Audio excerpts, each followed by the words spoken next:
Okay, so good afternoon, everyone. Okay, so good afternoon, everyone.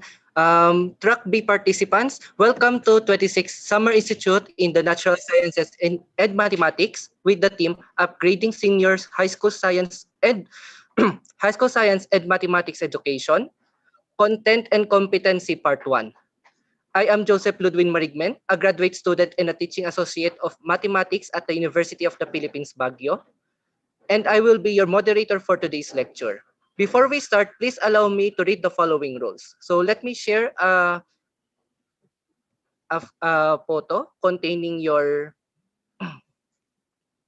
the rules. So for a while.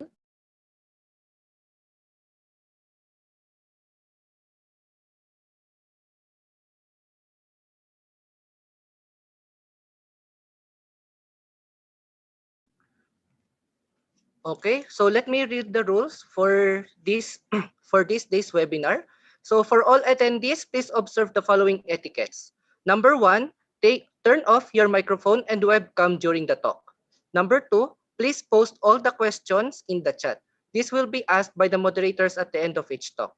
Number 3, towards the end of the last presenter scheduled for the day, the link of the evaluation form will be posted. And number 4, certificates will be awarded to attendees who attended at least 75% of all the talks in this workshop. So today, you need to acquire 75% of all the talks in this track B before you receive a certificate for this event. Okay, so let me go back to my part. So that would be our excuse me, that would be our rules for today. So to officially start, let me introduce our first lecturer. So Miss Shielden Grail Domilies graduated under the BS Mathematics program at St. Louis University. She started her MS Math degree at University of the Philippines, Baguio, and is currently taking her thesis under the supervision of Dr. Priscilla S. Macansantos. She currently works at UP Baguio as a mathematics lecturer.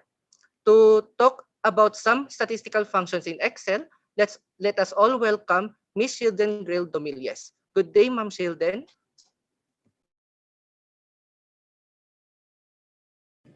Good day, everyone. Hello, I am Shielden Grail S. Domilies. Before we start, do you hear me clearly? Hope you can hope you can. Yes, ma'am. Loud and clear. And then I hope you can also see my screen. But let me share first my screen. So good afternoon, everyone. Thank you for attending this lecture. So my talk for today or my lecture is entitled Some Statistical Functions in Excel. So what do we expect here? So ano po ba yung mga words na atin pong gagamitin or may encounter po? First is yung mga statistical functions, and we have here the word Excel. And bakit po kaya yan? Yan po yung, or meron po tayong motivation para dyan. So let me next slide. Hope you can see my screen. Ano po ba yung nakikita natin? Ang nakikita po natin ay isang meme. Well, galing po yan sa Facebook. Shinare po yan ng aking friend. And then, syempre, upon seeing this meme, dalawa lang po yung aking naging reaction. First, syempre, natatawa kasi it's a meme. So, ano po ba yung purpose ng isang meme? Gusto po niya magpatawa. And secondly, tingnan po natin yung caption. Sabi niya, a heartbreaking moment of the English major class. So andun din po yung nararamdaman ko. Yung second na nararamdaman ko nung nakikita ko po tong meme na to. So it's heartbreaking. Why? Because we as teachers or educators, we want na ma-appreciate po ng mga estudyante po natin kung ano po yung tinuturo po natin. How passionate are we in teaching them? And we want now to encourage them na maging passionate din sila sa subject area or interest ngayon. Tama po ba? And then, paano po ba natin, well, syempre, bakit po ba natin yan pinakita? May purpose po yan. And one way to solve, siguro, syempre, one way to address that issue na kahit hindi man sila math major or hindi naman, kahit math major din po yung ating tinuturuan, ay ma-appreciate po nila yung statistics. And how is that? We will be using computers right now. And it's very timely. Why? Because syempre, pandemic po ngayon at halos we are holding online classes for today. So typically, yung pong ile-lecture ko po sa inyo ay hindi ko po siya tinuturo madalas sa face-to-face. Ngayon ko lang po rin siya na nakuha po. This nag-online classes na po sila. So hopefully this one or this meme will motivate us to use computers or use the technology in our advantage. So there. So let us first balikan natin kung ano po ba yung ibig sabihin ng ating nung ating mga terms. Siyempre, first and foremost, what is statistics? And alam po natin na yan po yung branch ng science. Ito po yung pinaka-importante ng mga words: collection, presentation, organization, analysis, and interpretation of data.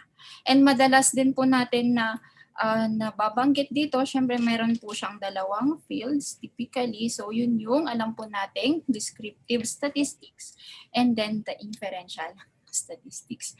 Balikan din po natin kung ano po yung descriptive statistics. More on, it concerns on the collection, organization, summarization, and presentation of data. So some sub-areas that we do encounter in descriptive statistics are the measures of central tendency. We know the classical mean-median mode. And then measures of dispersion such as standard deviation and variance. Next, yung paggagawa po ng ating charts and then graphs. And then yung ating shapes of distributions or ano po ba yung mga measures na nagde-describe sa shape. So yung skewness, kurtosis, and other pa pong areas. Next thing is yung pong inferential statistics. Alam po natin with the word itself, inferential. So we want to infer or draw conclusions from the data that we've obtained, that we've gathered, and then we've presented and organized. So we want now to establish relationship among variables, and most importantly, we want to make a prediction so that we can address some problems. Okay, so we are getting technical here. Bakit nga po ba? Yun po lang, some disclaimer. Hindi po ako magle-lecture sana in technical ways or hindi ko pwede discuss yung mga definitions because I believe na alam po natin yon or alam po ninyo yung mga part na yun. Pero mas mag-focus po tayo sa paggamit ng Excel. So hopefully at the end of this session, puro application po tayo ngayon. We will be applying some Excel functions in obtaining descriptive statistics of the gathered data, and then also Excel functions in solving unknown quantities given a probability distribution. And kung aabutin man po tayo ng time, we will be using or utilizing Excel functions for the inferential statistics. Yun po. Okay. So yan po yung ating gagamiting app for today. So exit ko lang po muna itong, stop ko lang po muna itong screen ko. And punta po tayo sa Excel. Tip lang po siguro habang kung meron po tayong time, better po, pwede rin po natin i-open yung ating Excel and then pwede po tayong gumawa ng panibagong worksheet para ma-practice din po natin habang nagle-lecture po tayo. So let me share my screen for Excel. So hopefully nakikita po natin yan. Ito po yung ating progression ng ating lesson for today. So, first is how do we use Excel in constructing a frequency distribution table. So first, let us recall kung ano po yung ating kailangan dito. First, kailangan po natin ng data. And then, syempre itong data na to, it's the raw data. Pwede siyang nakalista lang or pwede rin po siyang nakaayos into an array. And so when we say an array is an arranged raw data. Well, depending sa pagkakaayos, no? Dito kasi yung ating data nakaayos po siya from the lowest papuntang. So yan po yung arrangement ng ating data. Take note, there are 100, sorry. There are 100 data po dito sa ating column. Ayan. So you can also try making your own data, and gusto lang po natin i-practice po ito. So first, how do we construct a frequency distribution table? Paano po ba siya i-construct? Yung iba po kasi, meron po tayong standard na way, right? So, syempre, kailangan po natin i-consider yung class size and so on. So, typically, ang ating frequency distribution table ay nagko-consist po nung, syempre, yung ating intervals. So, yung mga class intervals, yung ating frequency. So, ito po yung magsasabi kung ilan yung pumasok sa interval na yun.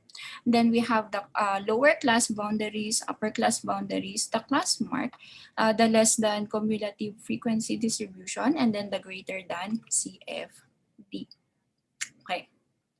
Dito sa ating exercise for today, we will be constructing a frequency distribution table. Ito kasi binigay na yung mga class interval. So like from 50 to 54, 55 to 59, 60 to 64, 65 to 69, and so on. So, in our typical na pagtuturo, pag gagawin po natin yan, syempre, how do we do it? For the frequency, ang madalas natin ginagawa ay tinatali po natin sila, right? So, kunwari, binibilang natin kung ilan yung 50 or ilan yung papasok po doon sa ating class interval. And gusto po natin yan bigyan ng solusyon. So how do we do that one? Using Excel. So let's have the first function. Yun po yung function na countifs. So ganito lang po yung ilalagay po ninyo, countif. So countif is, iba po kasi ang count at iba rin po ang countif sa countifs.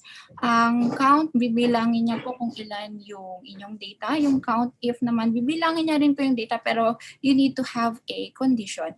Also, this one, countifs, bibilangin niya rin po yung ating data. Well, according din sa condition na ibibigay natin. So, how do we do that one?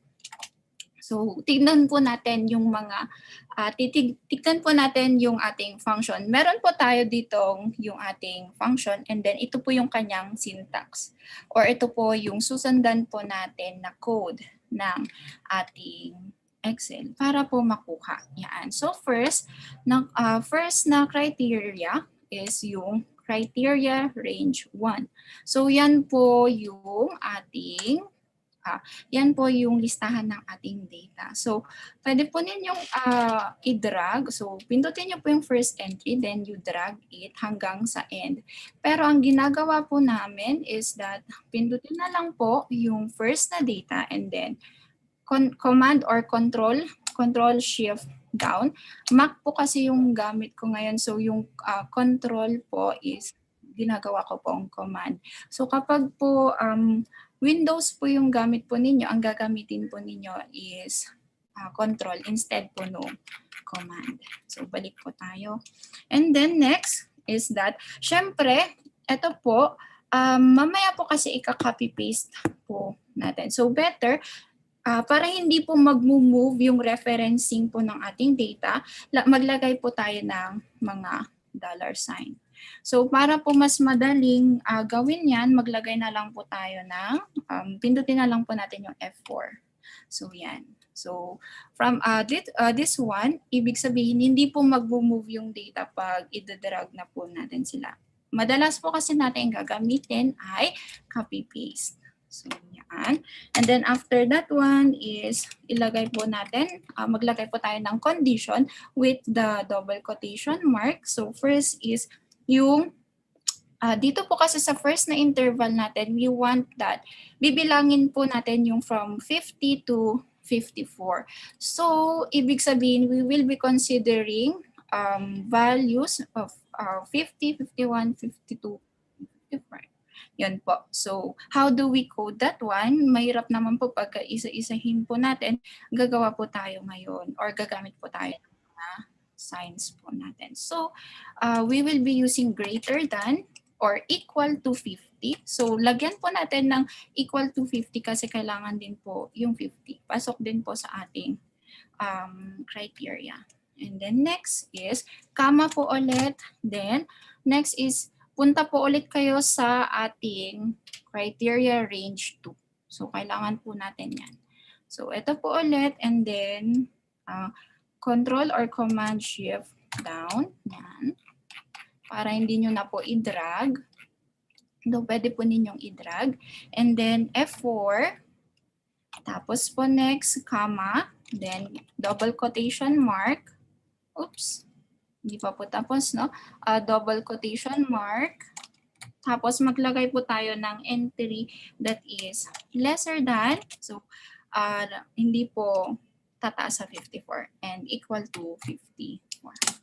And yun po. May 10 po na data na magpo-fall po dito sa ating class interval 52, 54. So ano po yung gagamitin po natin? Ito po yung maganda po sa Excel. So we can always, pwede po nating i-drag pababa para hindi po natin ika-copy paste. Yan. So i-drag po natin. Pero well, kung mapapansin natin, puro 10 po yan.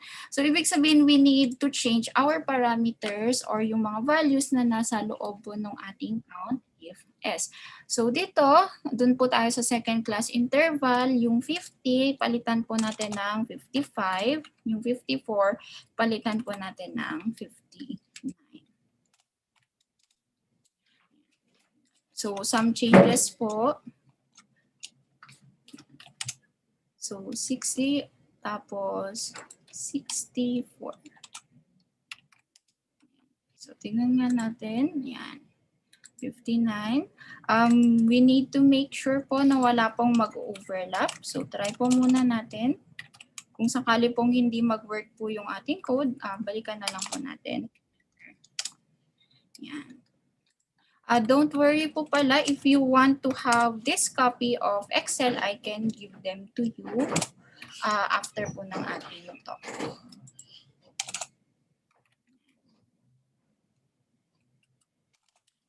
$79. Tapos next is 80 to 84.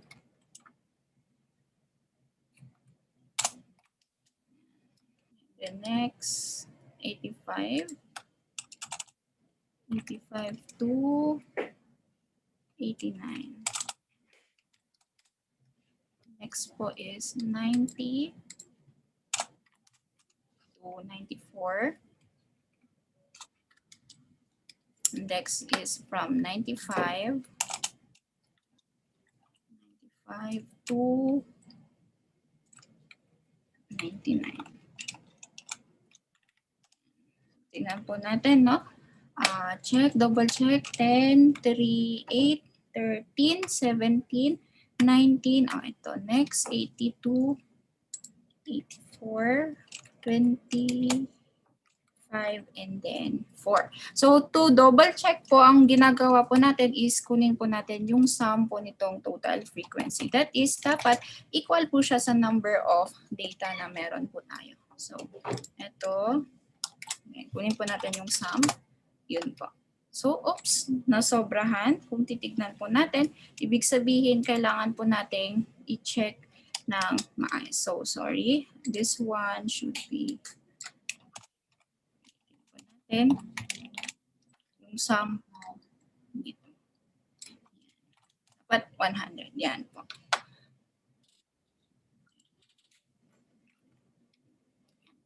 Next is, yan po, tapos na po yung ating frequency kaysa naman po, isa-isa po nating itatali, which is mahirapan pa po tayo.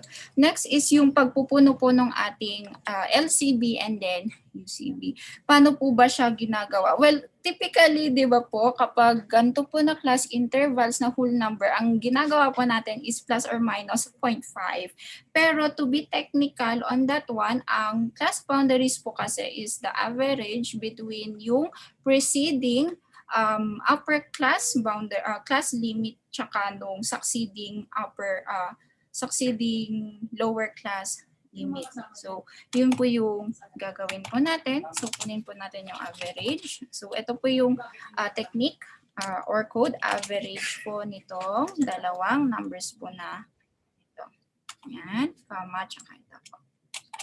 So, yan. And then, i-drag down lang po natin, pero hindi po natin i-fill yung pinaka-last. So, yan po. Next is, ang alam po natin, syempre kung ano po yung nandito na part, yan din po yung nandun sa lower class boundaries.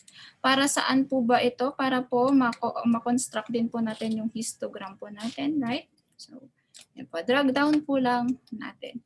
Ngayon, for us to fill the upper class boundary for the 95 to 99 na class interval, mag-add lang po tayo ng class mark. Ang class mark po dito is yung difference between nung upper class limits or preceding class limit and then the succeeding upper class limit or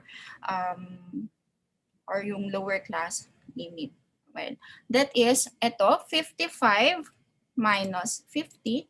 Alam po natin that is equal to 5. So just add 5 there.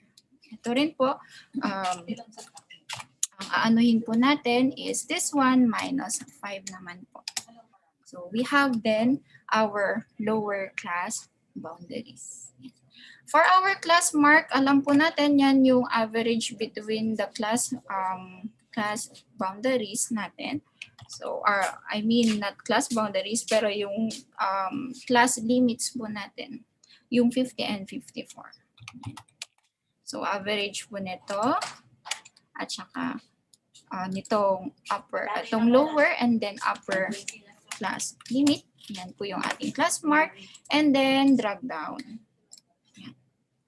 Next po is yung less than CFD. Ang gagawin po natin dyan is, yan po yung from the frequency nung first, then nag-i-increase po siya, right? So ang gagawin po natin ay first na i-jot po natin is yung first na frequency ng first class or ng first interval. So yan po. And then next is we add the frequency of the following class.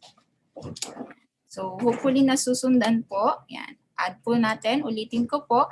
You jot down yung frequency ng first na class. And then next for the second entry is that we need to add.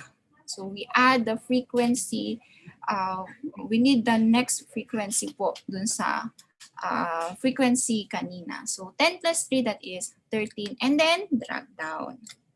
Yan po yung maganda sa Excel. So dapat yung total po dito, 100. So for us to check if our answers are correct. Next is yung greater than CFD. Ito naman po yung from 100 pababa. So ang gagawin po natin is this one. 100. And the next is ito, minus po yung ating frequency. So yan. And then, pababa. Okay. Then dapat yung last po na entry, yun po yung frequency na nasa taas. Yun po. Then actually, ang ginagawa po ng ibang estudyante ko po dati sa kapag nag-face to face po kami, para hindi po sila malito sa greater than frequency kasi minus po ito tsaka plus. Ginagawa po nilang less than CFD. Pero nag-start po sila dito sa baba. Tapos saka po nila nag-a-add pataas. So parang 1 plus 4, 5 plus 5, 10, and so on. Tapos na po yung ating frequency distribution table. Okay.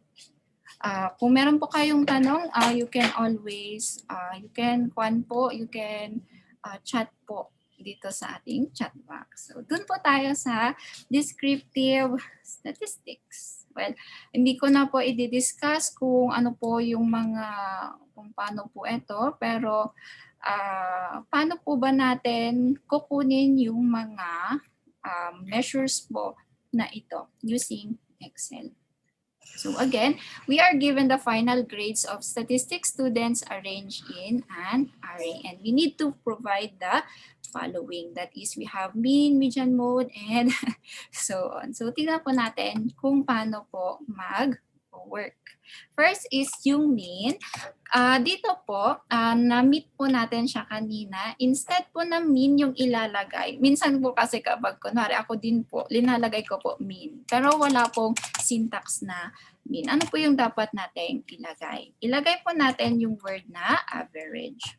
So, yung average, yan. Oops, yan. So, average. Oops. Average. Then, ngayon po, kailangan po nating i-input yung mga numbers na yon. So, basically, since nakaayos naman po yung ating data in column form, ang gagawin po natin is still the same. Pindutin po yung first na entry, then you can drag down. Pwede po ninyong i-drag down, pero ang ginagawa po natin para mas mabilis is that pindutin nyo po yung Control, Shift, and then the down na arrow. So, dito po sa Mac, Command Shift arrow. Pero pag Windows, Control Shift arrow. Oops. Sorry, naano ko po yung pindot. Pero balik lang po tayo. So, ayusin lang po natin. Para po makuha po natin yung yan po. So, dapat ganyan po yung lalabas na code po natin. Then, maglagay po tayo ng close parenthesis.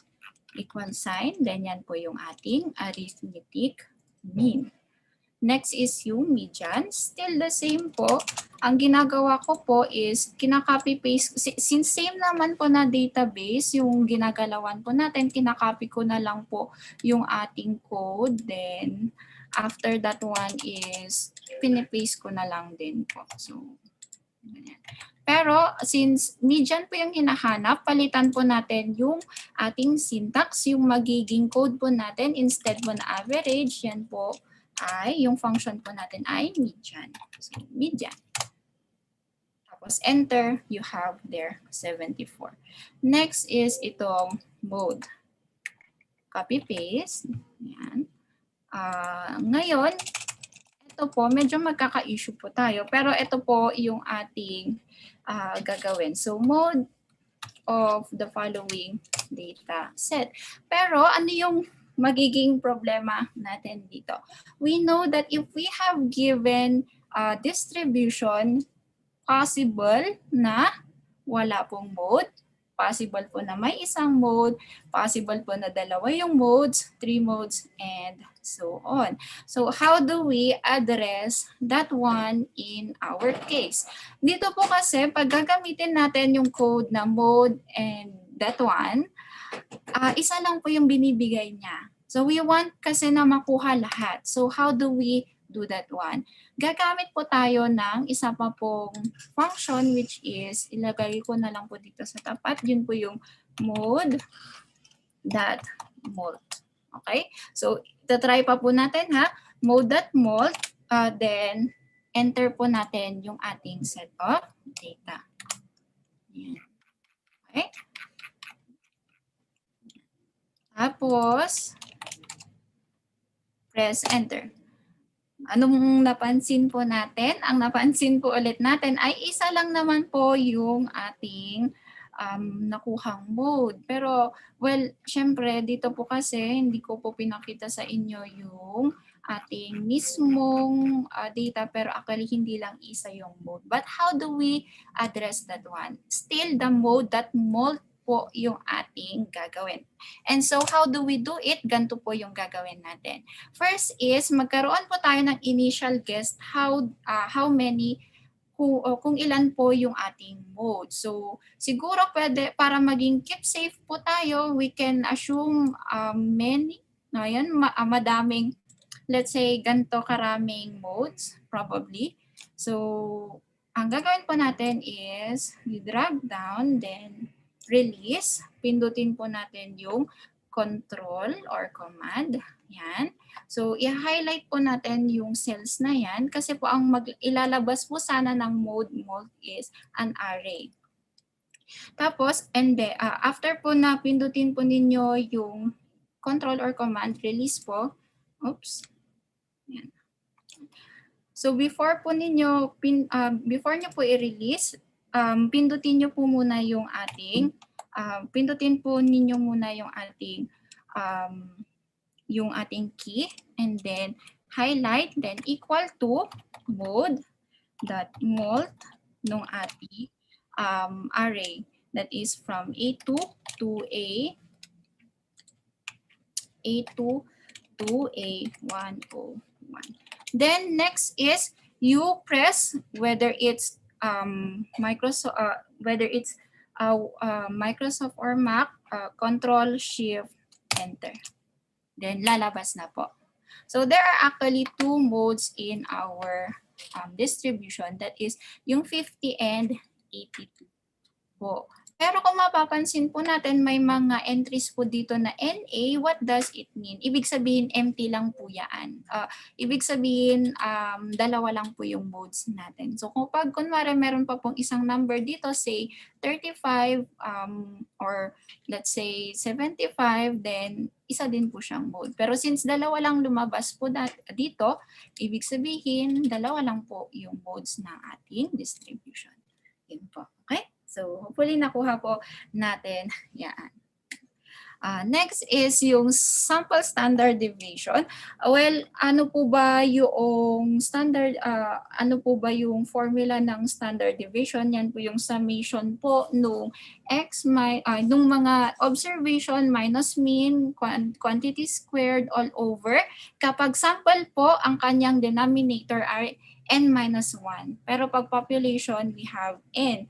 So how do we do that one in our Excel? Ganito po siya, stdev. Pwede pong dalawa po yung possible na code po dito. Pwede po yung stdev.s at saka yung stdev lang po. So stdev, yan po. And then, ito. Then ilagay po ninyo yung ating data. So, lahat po dapat. Then, press enter. So, yan po yung ating sample standard deviation. Next is yung population standard deviation naman po. That is equivalent to stdev.p. Yan po yung p. So, ilagay po ninyo yung ating data. A2 to 100. A2 to A101.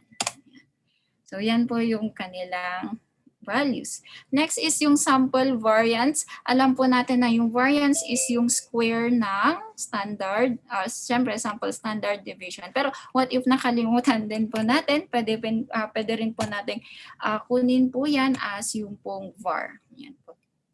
Yung variance po na function. So variance po from A2 to A101.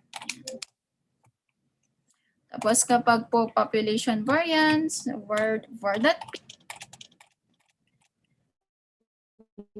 101.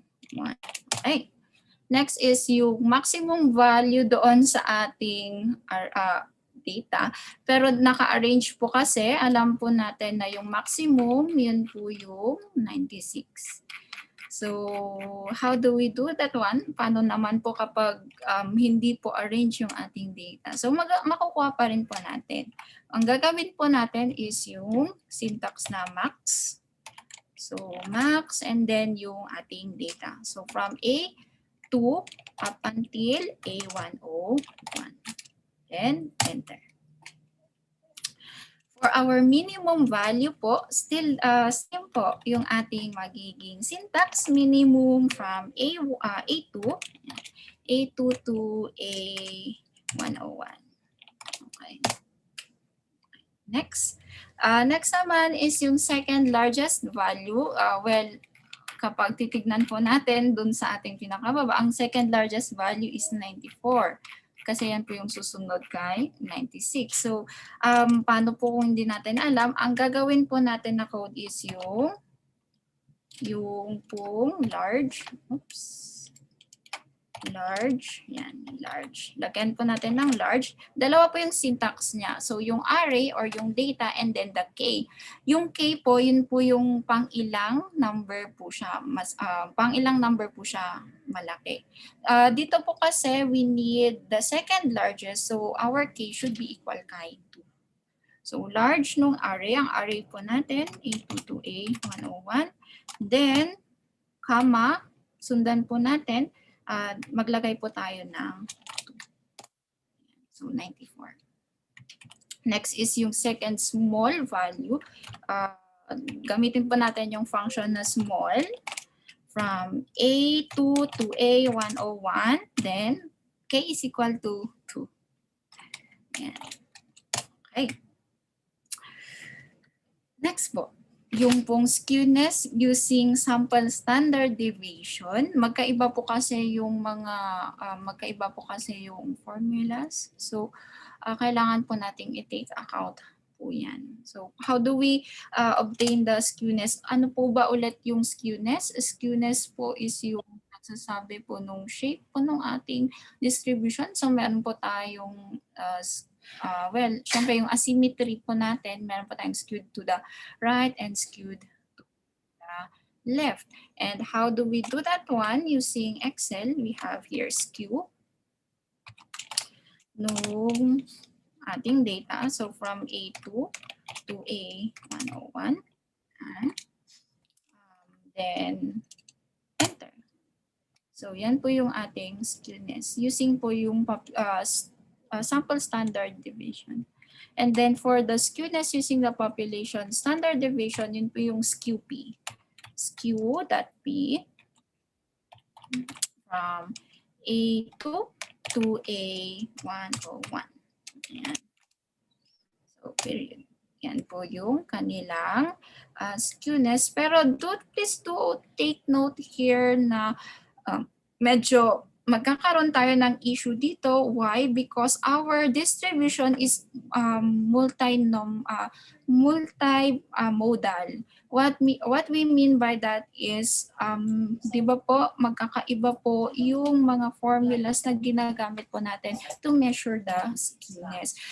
Ang ginagamit po ng Excel ay actually iba po na formula doon sa typical na ginagamit po natin na nasa textbook. So, baka po magtaka po tayo, bakit po magkaiba? Yes po, may chances po talaga na magkaiba dahil hindi po parehas yung mga formula na ginagamit ni Excel. So, disclaimer lang po.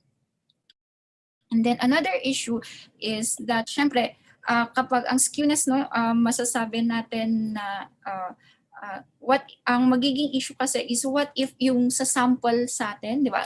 What I mean is sa sample natin kinuha yung data, and then what if we want to describe the distribution of the population? What if yung nakuha nating sample, it has a positively skewed na distribution. Pero kapag titignan naman natin sa population, what if normally distributed siya? So how do we address that issue? Ang skewness po kasi is ginagamitan din po siya ng test statistics so that it will be significant. Pero hindi po natin yan makukuha ngayon due to some constraints. So hindi po siya covered sa ating sa ating discussion for today. Next naman po is yung cortosis. Cortosis naman, ito po yung sa may, it describes po yung peak or yung hump po ng ating distribution or yung mga tails.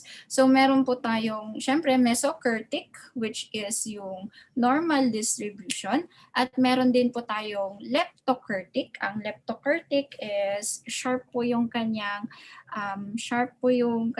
ends, and then may higher po siya na tails. So yan po yung, parang ganun po yung kanyang itsura, no? And then meron din po tayong platykurtic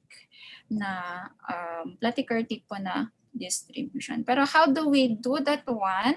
Ang excess cortosis po kasi, yan po yung cortosis using the standard normal distribution. So yun po yung ginagamit ni Excel. Kapag po kasi normally distributed yung ating data, ang cortosis is 3. Pero pag dito po sa Excel, ang excess cortosis nung standard normal distribution is 0. So, kapag positive po yung ating cortosis, we have a leptokurtic na distribution. Whereas, kapag po negative yung ating cortosis, we have a platykurtic na distribution. But how do we do that one? Gamitin lang po natin yung ito pa. What I mean K, KURT. So, cortosis po nung ating nung ating data distribution. So, yan po yung kanyang distribution. So, it's actually platykurtic na distribution. Pero actually, kung sakaling sample man ito, hindi man po natin siya readily masasabing platykurtic na siya agad. There is still further test to say that one or for the whole distribution. Di na po natin i-discuss. Next po is percentiles. Take note, percentiles are different from percentage. And kunwari, for example, let's say, ang isang estudyante nakakuha po siya ng 72 or let's say 72 correct answers out of 100. Ang percentage is 72%.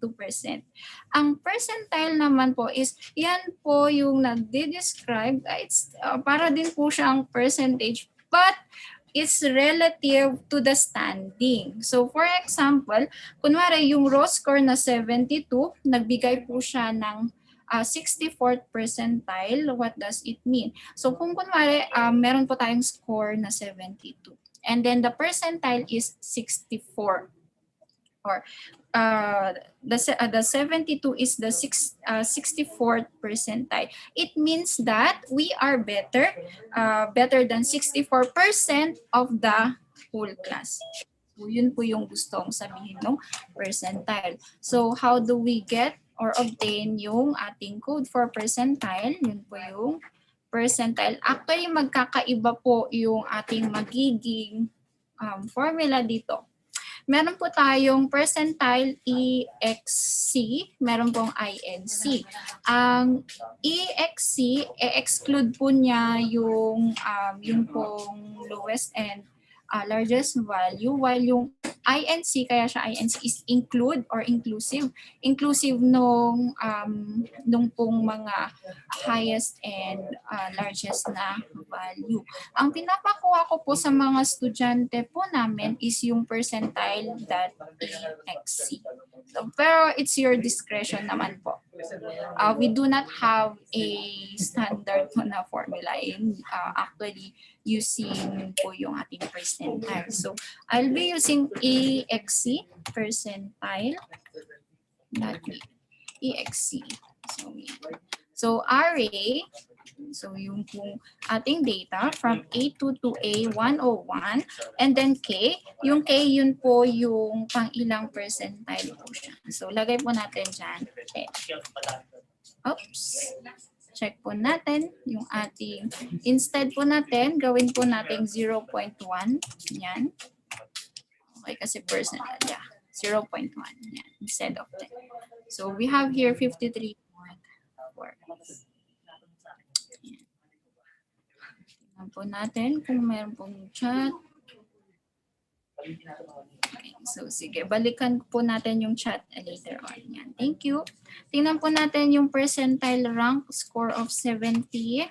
So, anong ibig sabihin niya? Ano yung percentile or pang ilang percentile rank yung score po na 70? Or kung 70 po yung score po natin, ano po yung ating pang ilang percentile po tayo? Ganun po yung gustong sabihin. So, yan po yung percentile rank or percent rank. Percent rank. Gamitin po natin yung EXC. Yan. Tapos, maglagay po tayo nung nito. Array.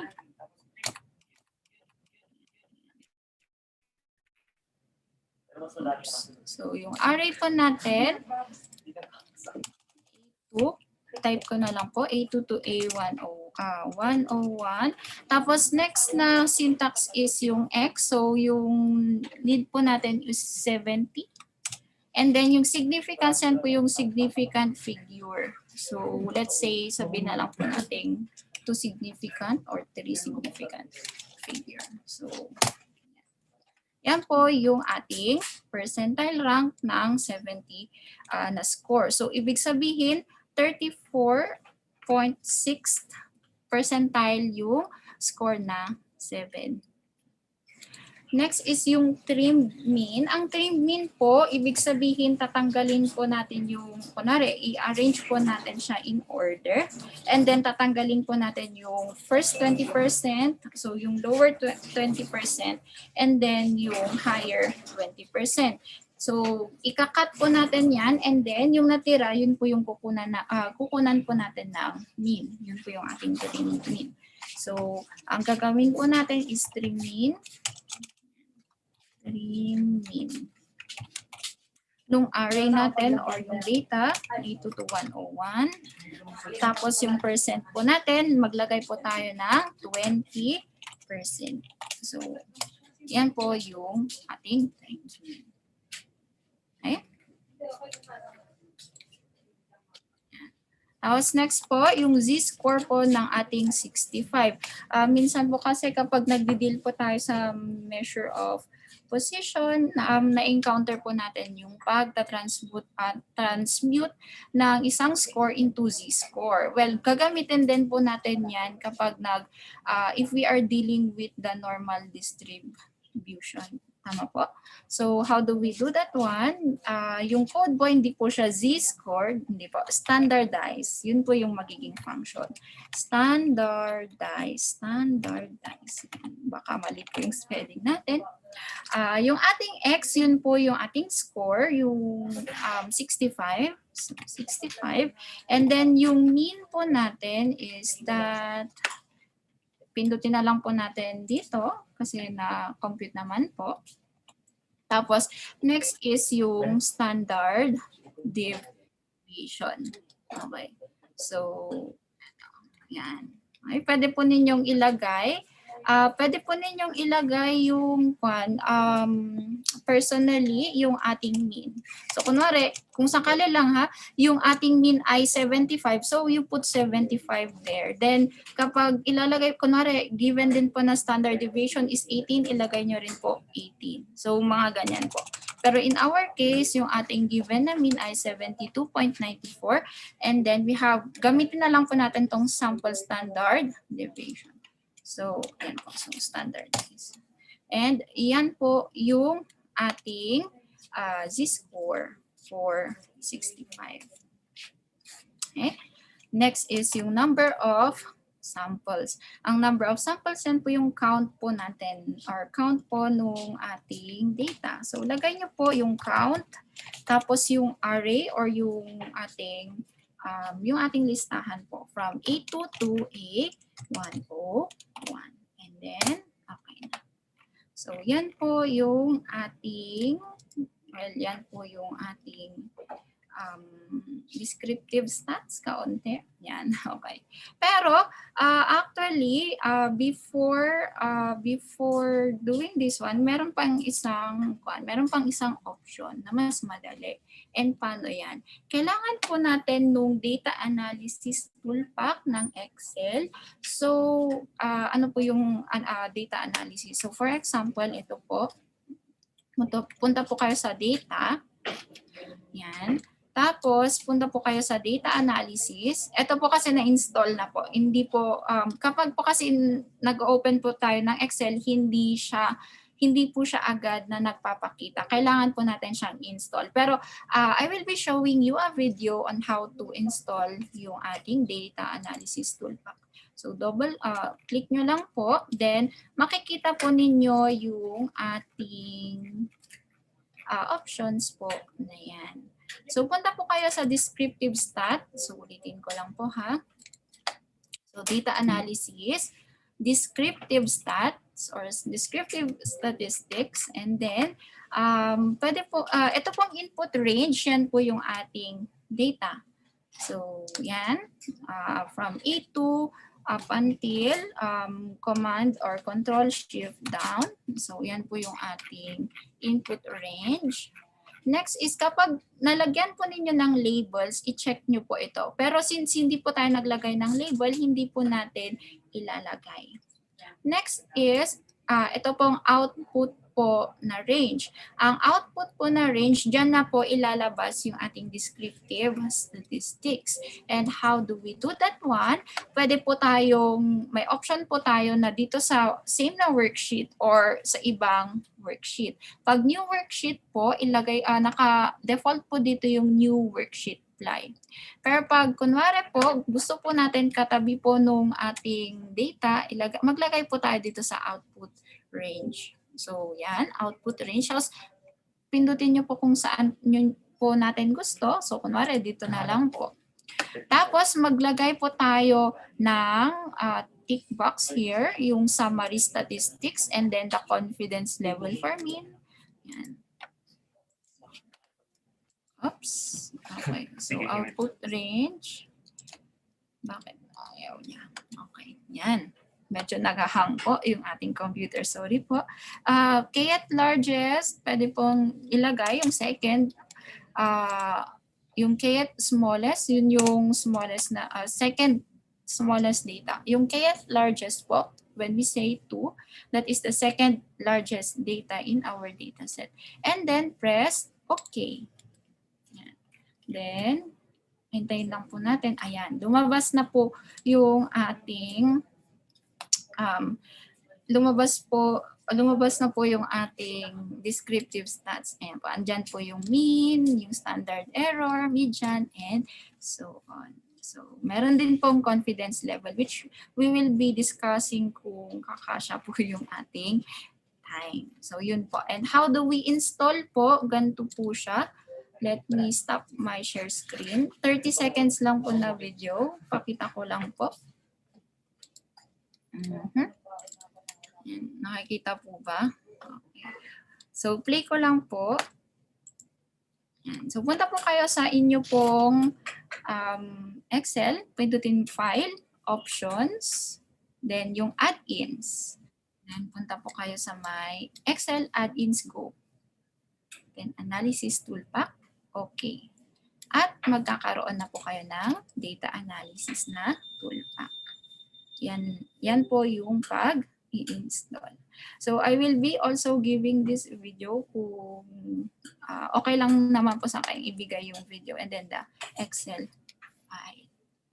Okay? So, yun po yung pag-i-install. Balik po tayo sa ating dito po sa ating Excel file. Yan. Okay? Tingnan po natin yung ibang chats. Okay.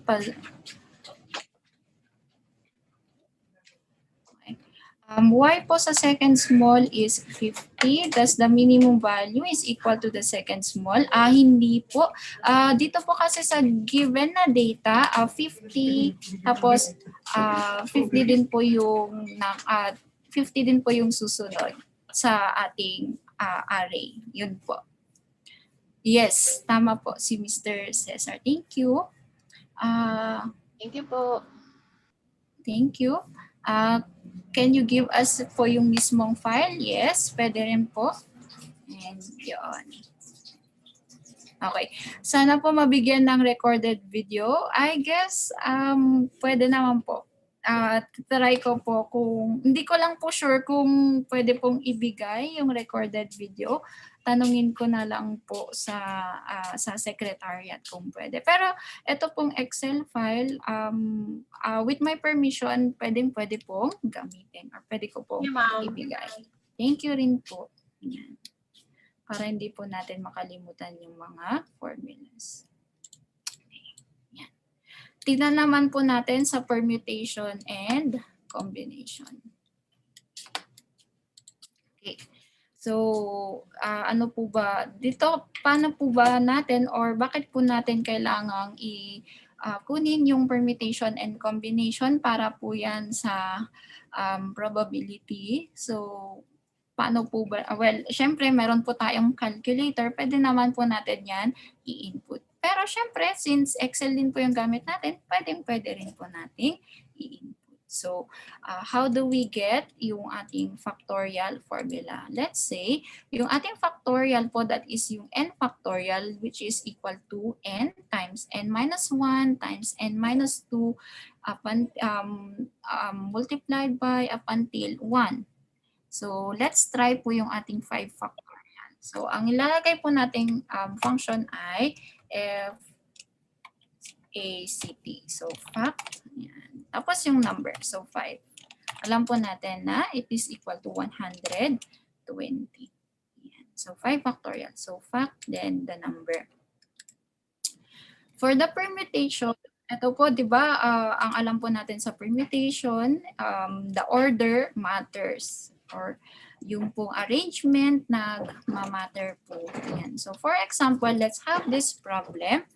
A school musical director can select 2 musical plays to present next year.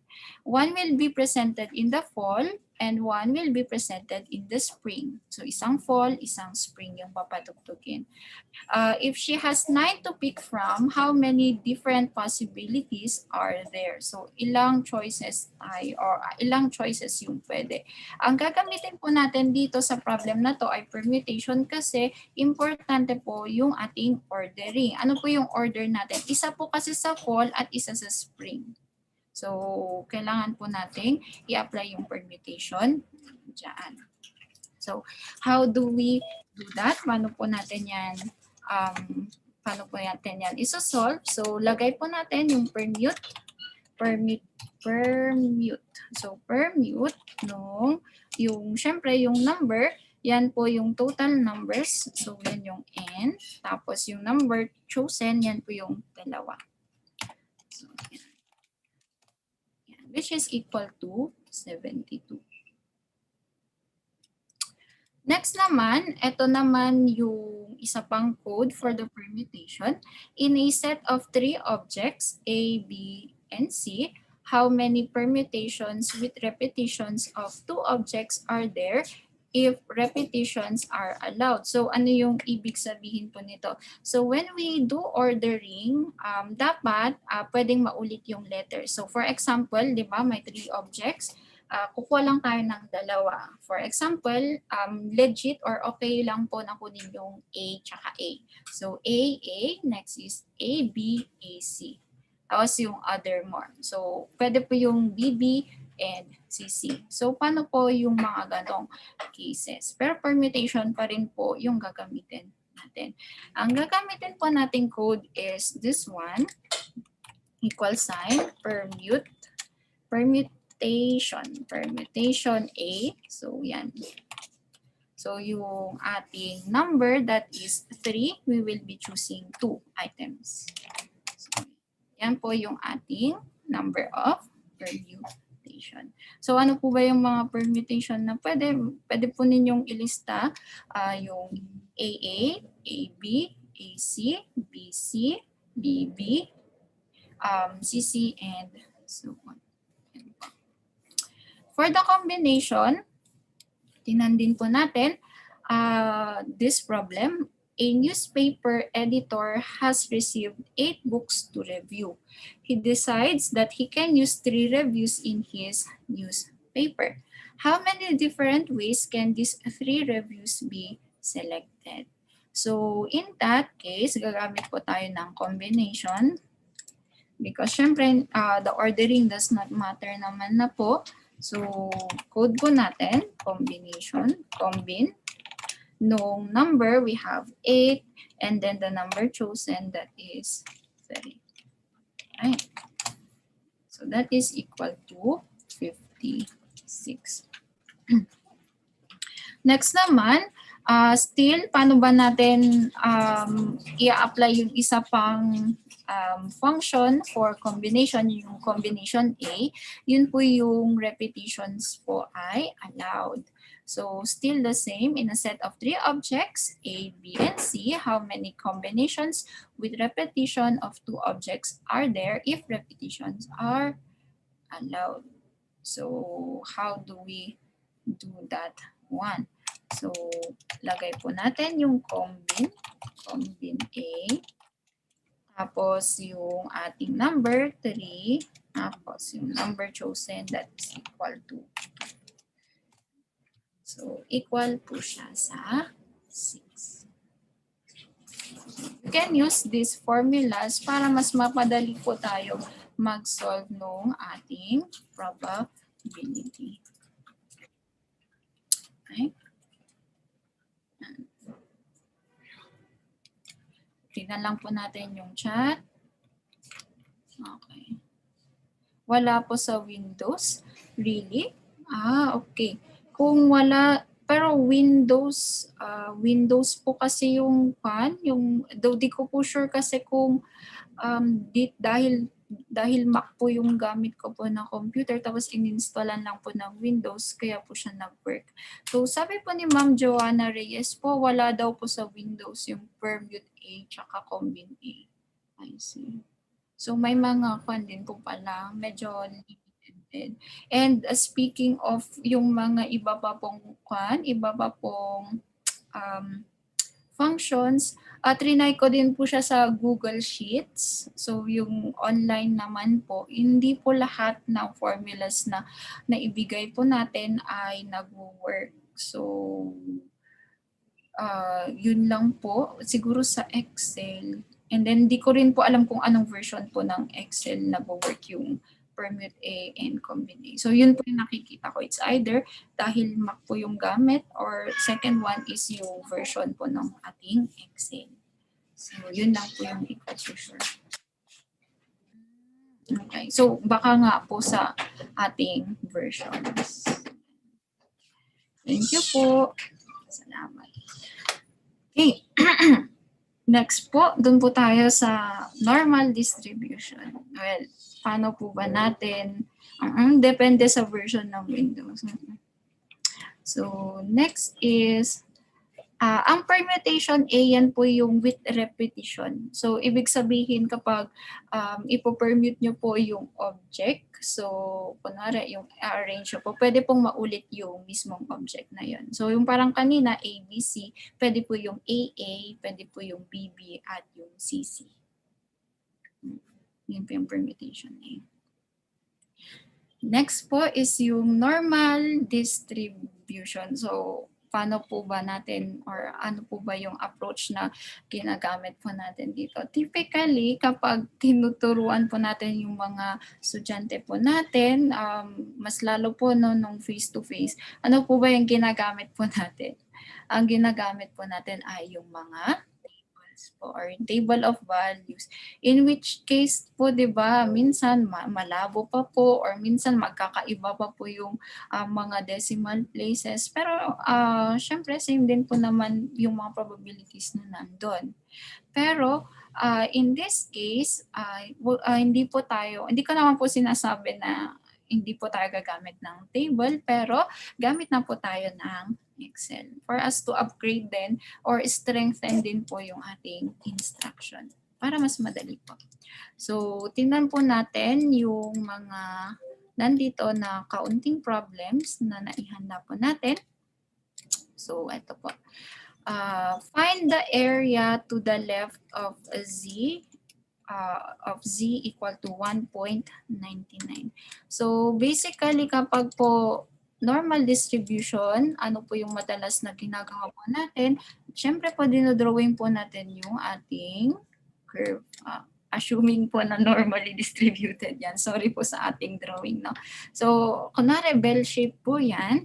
And then, ang alam po natin sa normal distribution, yung nasa gitna, yun po yung mean. And then meron din po tayong tinatawag na standard normal distribution, in which case po, yung ating mean po ay equal to 0. At saka, yung pong ating standard deviation ay equal kay 1. Okay, so, yan. So, ito po yung standard na normal distribution. Magkaiba po kasi yung formulas or equations for the normal distribution and then the standard normal distribution. So, kaya rin po tayo transform ng isang score into a z-score para po magamit din po natin yung nasa table. Kasi yung nasa table po, yun po yung standard normal distribution.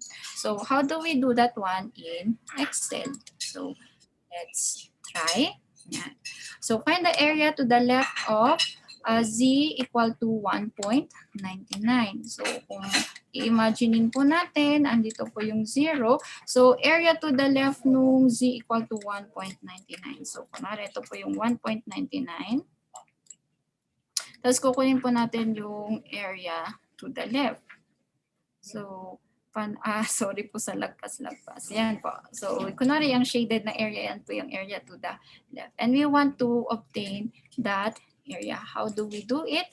So, that is equal to, ang gagawin po natin dito na function is yung norm.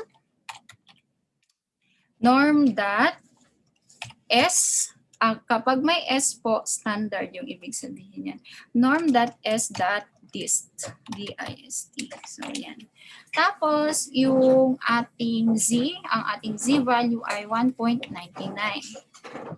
Next naman po, ito po yung next na syntax, yung cumulative flag. So, dalawa po yung pwede niyang ilabas. It's either true or false. Kapag true po kasi, ang ibibigay niya is yung cumulative density function, and then kapag false po, yung pong PDF or yung probability distribution function. Pero kapag if we are dealing with continuous function, in this case, yung pong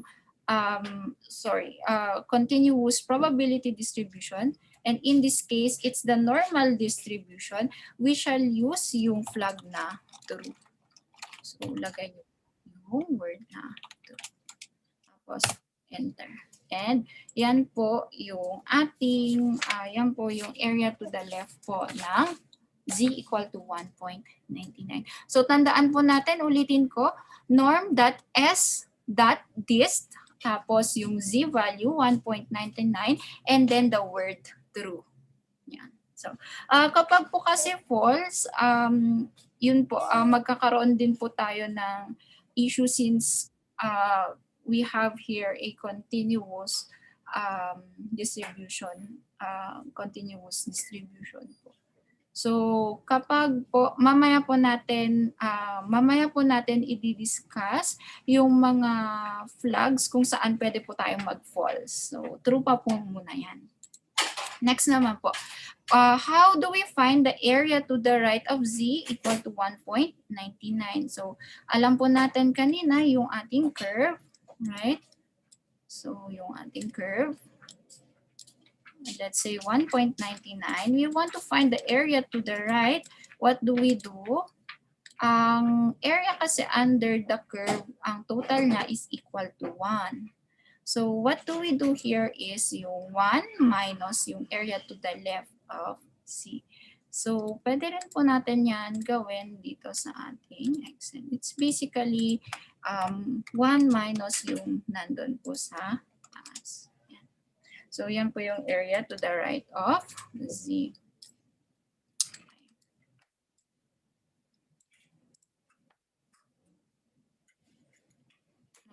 Can we not show the graph of the shaded region using using the Excel? Ayun, hindi ko pa po, thank you po sa question, pero hindi ko pa po siya personally natatry.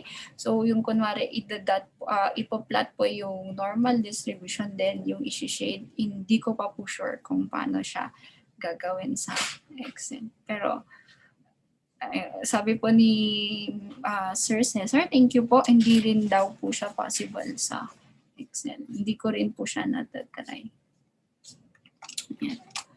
Next, dito po tayo sa susunod po na problem. Find the Z value such that the area under the standard normal distribution curve between 0 and Z is 0.212.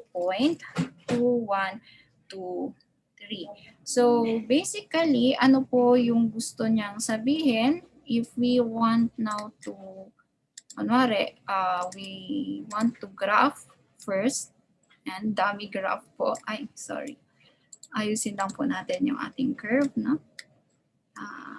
Yan, sorry po sa ating curve, dahil hindi po pentab yung gamit ko. Tapos, yan. So, drawing po natin. Ano po yung sabi niya? So, the Z value or yung probability tau nung probability po in between yung Z equal to 0 and that yung hinahanap po nating Z value ay 0.2123. So, ito po yung hinahanap nating Z value. So, sabihin natin C. And then we have here yung Z equal to 0. So, ito po yung shaded na part. Ito po ang probability po nito that is given as 0.2123. So, 2123. Okay. Ang goal po natin ay mahanap po yung ating C. And how do we do that one? Pwede po natin gawin is this one. Siyempre, kailangan po natin i-establish yung ating equation. So, establish muna natin. Ano po ba yung alam natin? 0.2123 is equal to the probability between that Z value. So, syempre, ito po, lesser than Z, minus yung probability when, or yung probability to the left naman, di ba? To the left naman po no Z equal to 0. So, lesser than or equal to 0. So, yan po yung alam po nating equation. But then, how do we find this one? Yung C kasi yung kailangan natin. So, we solve first for the probability of nito. So, yung probability or the area to the right or to the left of that C value. So, C, alam po natin that it's equal to 0.2123 plus the probability of B lesser than or equal to 0. So actually, pwede naman po natin yan makuha. That is given by 0.2123 plus, ito po, we can obtain using po yung ating formula na parang nasa taas, yung probability or the area to the left of Z equal to 0. So we will be using norm.s, yan po muna, no ating Z that is 0 and then yung cumulative which is true. So, yan po muna yung ating probability.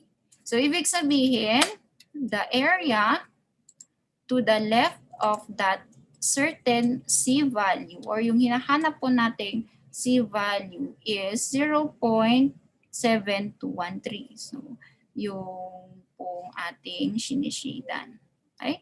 So, yung buong yan po, yung probability. But then, how do we find that certain value of C? So, ang gagamitin po natin na command is yung norm.s.dist. Sorry sa akin. Okay. Tingnan po natin yung syntax. Tapos maglagay po tayo inverse pala. Norm.s.inv. So yan. So inverse kasi. So ilagay po natin yung probability. Yung probability ay nandito. So yan. Okay. Then enter.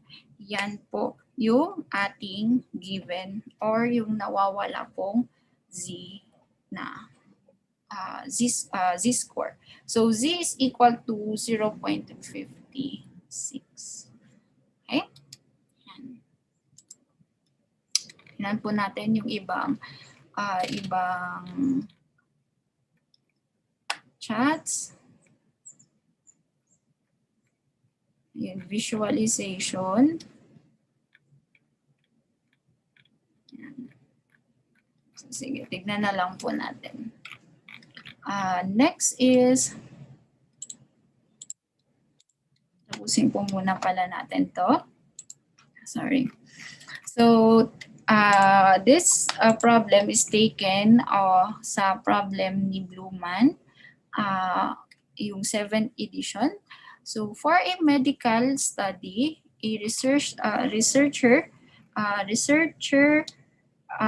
wishes to select people in the middle 60% of the population based on blood pressure. If the mean systolic blood pressure is 120 and the standard deviation is 8, find the upper and lower readings that would qualify people to participate the study. So hindi ko rin po pala na banggit po dito. Meron po yung kunwari, what if pwede rin po kasi na instead na standard normal distribution yung ginagalawan po natin, pwede rin po na yung mismong normal distribution. And paano po siya gagawin? Instead po kanina na norm.s.dist, so gagamitin po natin yung ating norm.dist lang. So, tignan po muna natin yung problem na yan. So, sorry po, putol po itong 16. Pero, naputol po siya. Pero, dito na lang po tayo sa problem na ito. So, what do we need to find? So, yung upper and lower readings para makapag-satisfy or ano yung ating systolic blood pressure na kailangan natin. So, yung upper and the lower. So, kailangan po natin ng interval. So, basically, if we want to address this problem, so, drawing po muna tayo. Yan. Yan. Tapos, ito po yung ating mean. Ang gagamitin po natin dito ngayon ay yung normal distribution. So sabi niya dito, a researcher wishes to select people in the middle 60%. So ibig sabihin middle 60%. Therefore, kapag ilalagay po natin, okay, ganito po yung ating itsura. Tapos yung shaded po na part na ito ay 60%. So 60% po yung area or yung probability. So, 0.6. Siyempre, kapag ganito po, middle 60, ito po ay magiging 0.20. Yung area na po na natira. Ito po ay 0.20% or 0.2. Ang need po natin ay yung mismong score or yung not the z value, pero yung mismong value na magbibigay sa atin noong bounds natin. So let's say, yung bounds na yan, sabihin natin na C1 and C2. Okay. So yan po yung kailangan nating hanapin, si C1 and C2. And how do we do that one? So ganito po, no? Ang alam po natin is that the probability between C1 and C2 that is equal to 60% or 0.6. And then, kapag kung isolve din po natin siya, it's equivalent to 0.6 equal to the probability of a Z or the area to the left nung C2. So, assuming na yung C2 yung mas malaking value. So, lesser than C2. X na yung gamitin natin, no? C2 minus yung probability nung X lesser than C1. Right? So, yan po yung alam po natin. Tama? And then, kung mapapansin po natin, ano po yung probability nung C2 or yung probability to the left of X equal to C2. So, note po natin dito. Yan. So, probability nung X lesser than C2.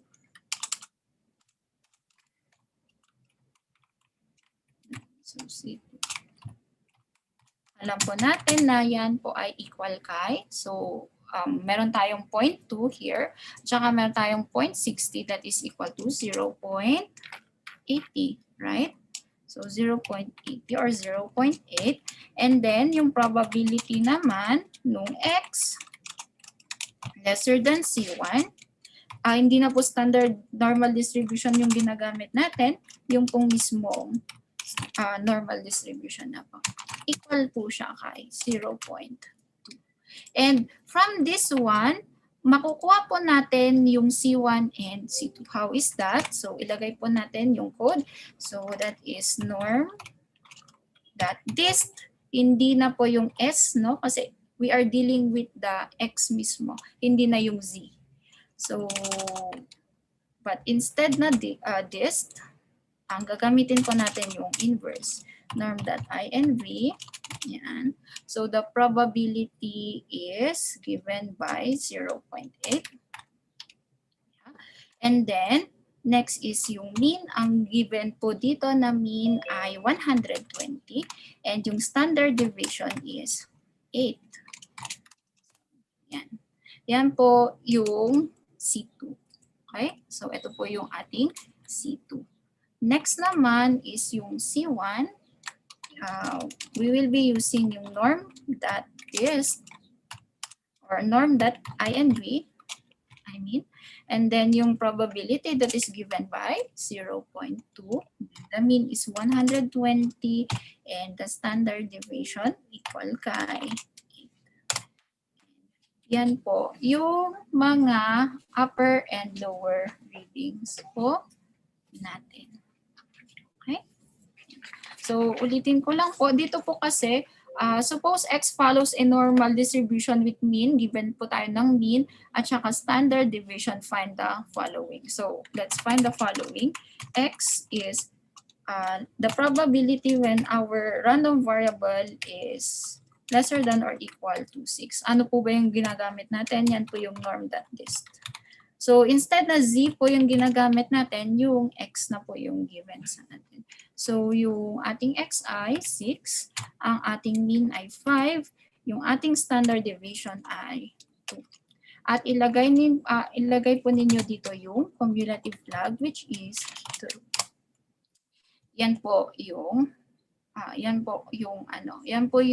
probability under yung probability or the area to the left of X of X equal to 6.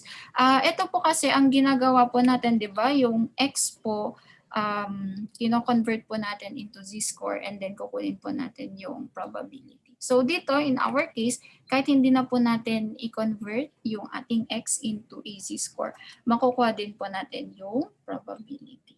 Okay? So yun po muna. So dito po muna ako mag-end for our first session.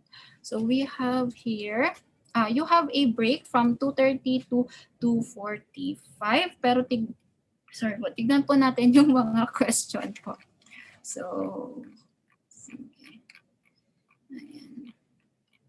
Tignan lang po natin yung question eh. Ayun po yung app, kung pwedeng gamitin yun. Hindi ko po sure kung may app. Pero I guess pwede pong GeoGebra. Parang may na-encounter po ako na GeoGebra. Nakita ko din po siya doon. Pwede po siyang gamitin. Paano po pag between two z-values? So, yun, are we doing it individually, then add din po, or may shorter way? So, yung pong kanina, yung pong ating in between yung z-values, ganun din po yung gagawin po natin. So, parang basically individual. Kasi ang kwan po dito sa function ng Excel, yung binabasa niya is yung area to the left po ng ating z-value. Okay. Yan. Next is depende po kung subtraction or addition. Depende rin po yun sa given na problem. Okay. So, yun.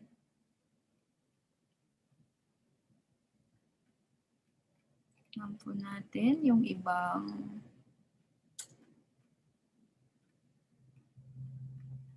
questions. Mathportal.com. Ayun, thank you po sa question dun po sa site. Ngayon ko lang po siya na-encounter yung mathportal.com. So thank you po sa pag-share. Sige.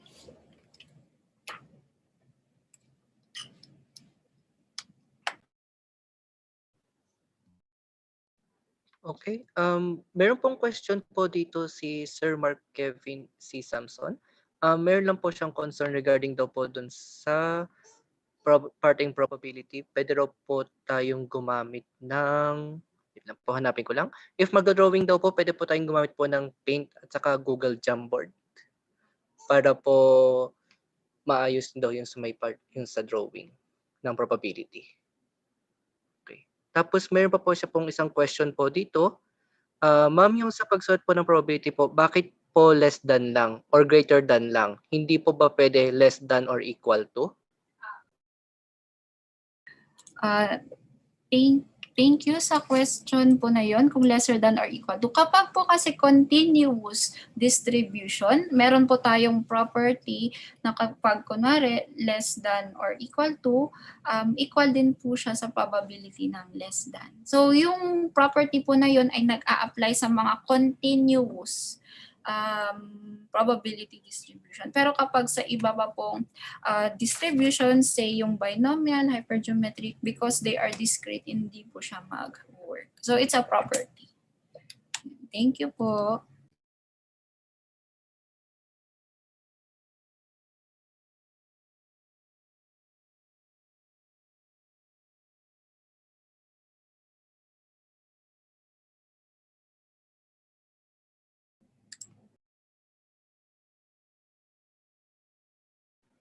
Okay, may isa pa pong question po dito sa ating mga listeners po.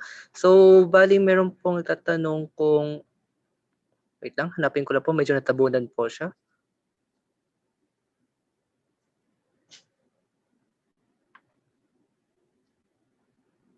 Sige.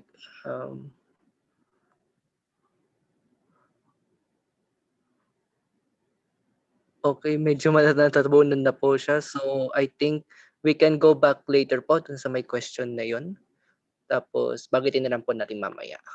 Okay.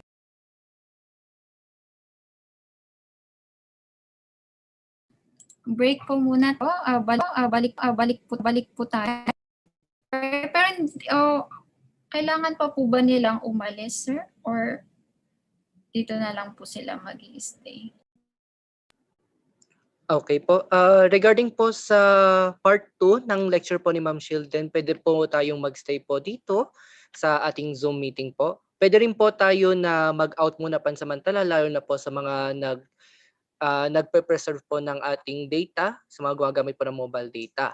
So for the meantime po, dito po sa ating break, 2:30 to 2:45 PM, meron po kami pong ipapakita na QR code kung saan dito po sa QR code na po ito ay ipapaalala po namin yung tungkol po sa ating excuse me, tungkol po sa ating MSP membership para po sa regions 1, 2, 3 at saka CAR na chapters. So, ilagay ko lang po dito yung sa link po. So, wait lang po.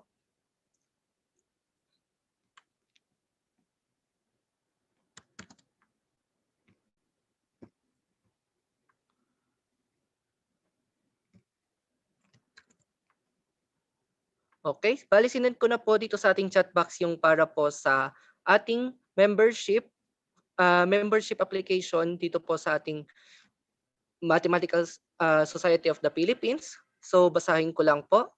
So we invite everyone to be a member of the Mathematical Society of the Philippines. It is the Philippines' premier professional organization dedicated to the promotion of mathematics, research, and education in the country. It is governed by the National Board of Directors elected by the general membership, and it has regional chapters throughout the country.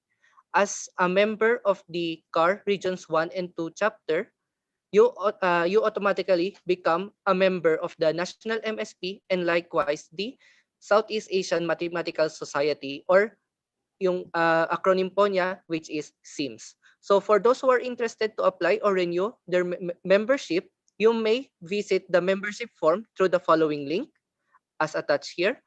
And the membership fee and the deposit accounts are indicated there. Once you have paid your membership fee, please secure a copy of your receipt. You will upload it as a proof of your payment. Thank you.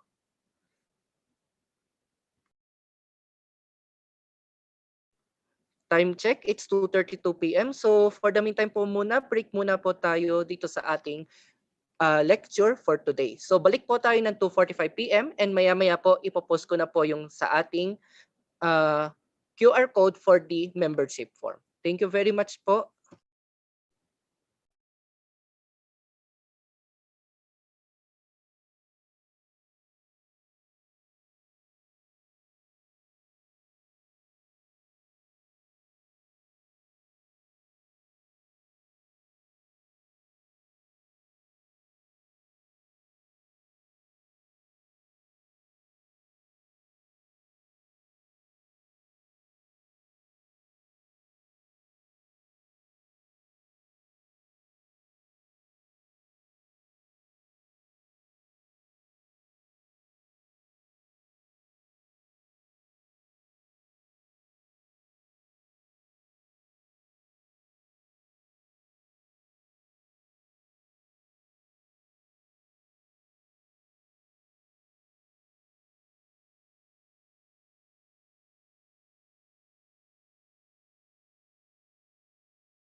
Okay, so good afternoon, everyone. So, time check, it's 2:45 p.m. So, we may now resume our lecture with Ma'am Shielden. So, I will just end my share screen so that Ma'am Shielden can share her presentation. Okay, Ma'am Shielden, are you ready? Okay, so good luck, Ma'am Shielden. So, you may do the honors. Thank you. Thank you, Sir Joseph. And thank you also, participants, for attending this session. Again, good afternoon. Last, no, our first lecture, we've discussed about yung kung paano po tayo mag-construct ng FDT or the frequency distribution table. Next is yung ating some descriptive statistics. And then we've also discussed po yung normal distribution. Today or in this lecture or for the second lecture, we will be discussing about other probability distributions which are discrete, and then yung kung papayag yung ating time or kung abot man po tayo, let's go to the inferential statistics. So let me share my screen. So, dito po tayo sa binomial distribution. So, ano po ba yung assumption sa ating binomial distribution? First, syempre, meron tayong identical trials or the experiments have n identical trials. And ano pa po ba yung alam natin sa binomial probability distribution? Yung ating experiment, meron po siyang dalawang outcomes. Those are success and failure. And again, minsan po no, yung pagiging successful or yung failure ay depende po sa definition ng ating problem. So, hindi po palaging positive or palaging negative po yung mga events. Pero it's according to the definition na binigay ng ating problem. And then, take note here that we should have independent trial. So, ibig sabihin kung ano yung result nung let's say yung result ngayon hindi siya naapektuhan ng result nung last na experiment natin or yung sa susunod pa na experiment. And then, ano pa ba yung pinagkaiba niya as compared doon sa ating hypergeometric distribution? That those are that the trials are done with replacement po. So, kunwari given po tayo ng problem, multiple choice has 15 questions, each with 4 possible answers, of which one is the correct answer. Suppose a student has been absent for the past meetings and has no idea what the quiz is all about. So basically, ang gagamitin niya ay mag-iini, mini, mini, mo. So manghuhula po yung ating estudyante. So magra-random lang po siya na mechanism for answering this item. So, tignan muna natin. What is the probability that the student will get a perfect score? So, before syempre natin tanungin anong klaseng distribution po yung, paano po ba yung probability distribution na gagamitin natin? It's binomial kasi we have 2 outcomes. First, no? Yung success, syempre kapag correct yung answer, failure kapag mali.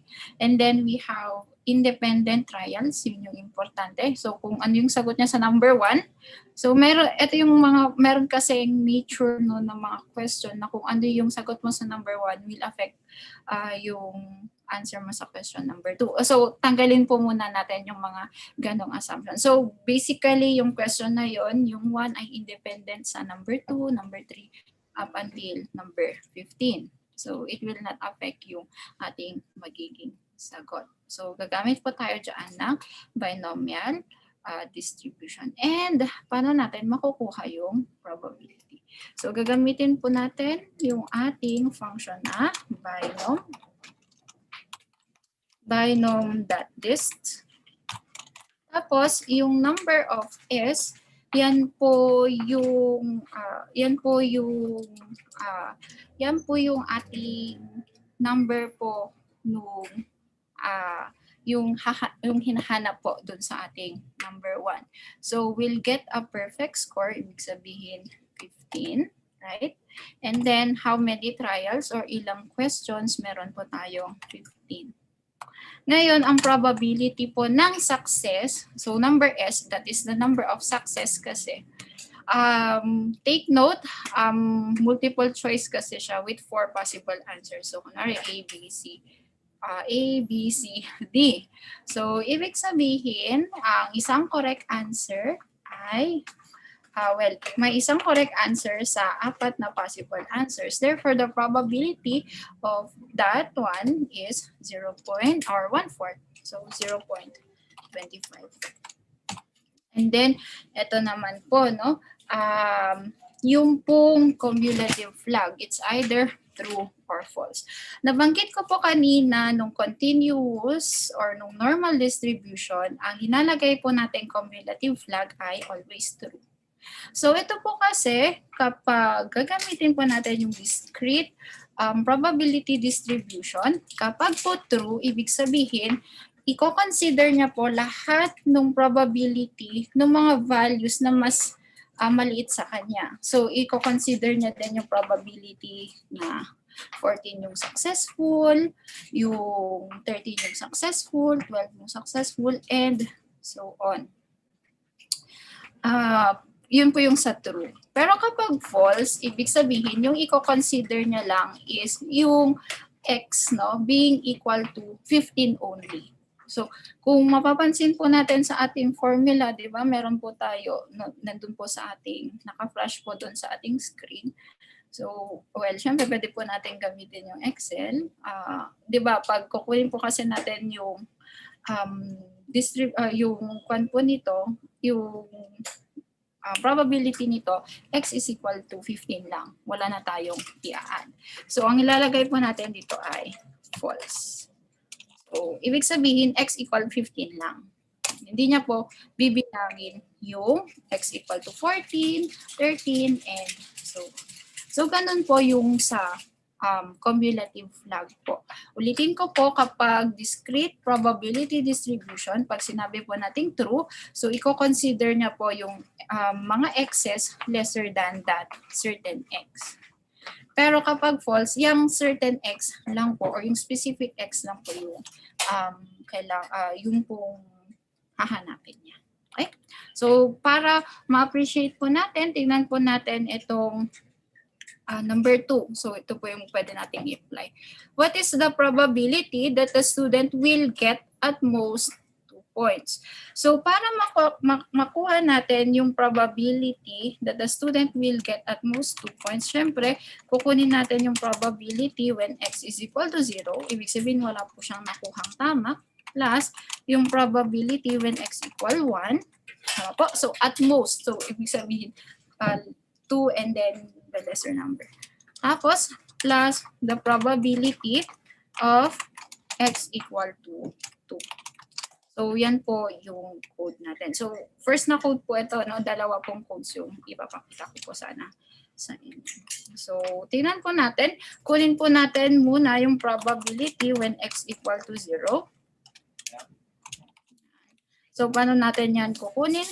Kunin po natin. So, binom that dist nung ating number of success ay number of ng yung number ng ating success, that is 0. Tapos yung number of trials, the total trials 15, and then the probability of success, that is given by 0.25, and then the cumulative flag, true or false. So gamitin natin yung false kasi yung certain x equal to 0 lang yung gusto natin makuha. So meron po tayo, nakalimutan po natin yung comma. So, maglagay po tayo ng comma. Okay. Oops. So, yan po yung x equal to 0. So, 0.25 yan. Okay. So, yan. Next naman, the probability when x equal 1. So, yung probability na isa yung makuha niyang correct na answers, that is given by binom, that is nung ating number of S that is equal to 1. And then the trials, 15. And then the probability of success that is 0.25. Yan. And then the cumulative flag, true or false, ang ilalagay po natin, false po muna. So yan po yung probability when X is equal to 1. Then, next, yung probability when X is equal to 2 or tama po yung correct answers. Binom that this nung ating number of S that is 2 tapos 15 trials plus 0.25 tapos false pa din. Then ano po yung gagawin natin? Kunin po natin yung sum po nung probabilities po na ito. So yan po yung probability that the student will get at most 2 points. Pero sabi ko po sa inyo, meron pa pong isang way para makuha po siya. So paano po yan? Gagamit po tayo nung cumulative po na flag na true. So well, paano po ba siya i-code? So lagay ko lang po. The probability when X is lesser than or equal to 2. So, yan. That is equal to binom dot dist. Yan. Tapos, ang ilalagay po natin yung number of success. So, at most 2 kasi. So, ilagay natin 2. Okay? Ilalagay po natin 2 because, syempre, greater than or equal to. So, meron pa po kasing cases kung saan magbabawas po tayo ng isa. Pero tignan na lang po muna natin tong case na to. Tapos trials, 15. Probability, 0.25. Ilagay po natin yung cumulative flag na true. Okay? So, ibig sabihin, bibilangin niya po yung probability when x equal to 0, when x equal 1, when x equal to so, dapat same lang sila. Yun po. Yan po yung probability. Okay. So, next naman, what must be the minimum score of the student so that the computed probability is 0.75. So, ano yung kailangan natin? So, let's see. So, gamitin natin yung C or, C. Let's see yung yung unknown natin, no? Naglalag po ng onte yung computer ko po. Sorry po sa technical difficulties. So, yan po yung hanapin natin. Yung unknown natin ay yung C. Dapat yung probability niya 0.75. Pero, it must be the minimum score. So, it must be the smallest score na pwedeng makuha ng estudyante. Okay?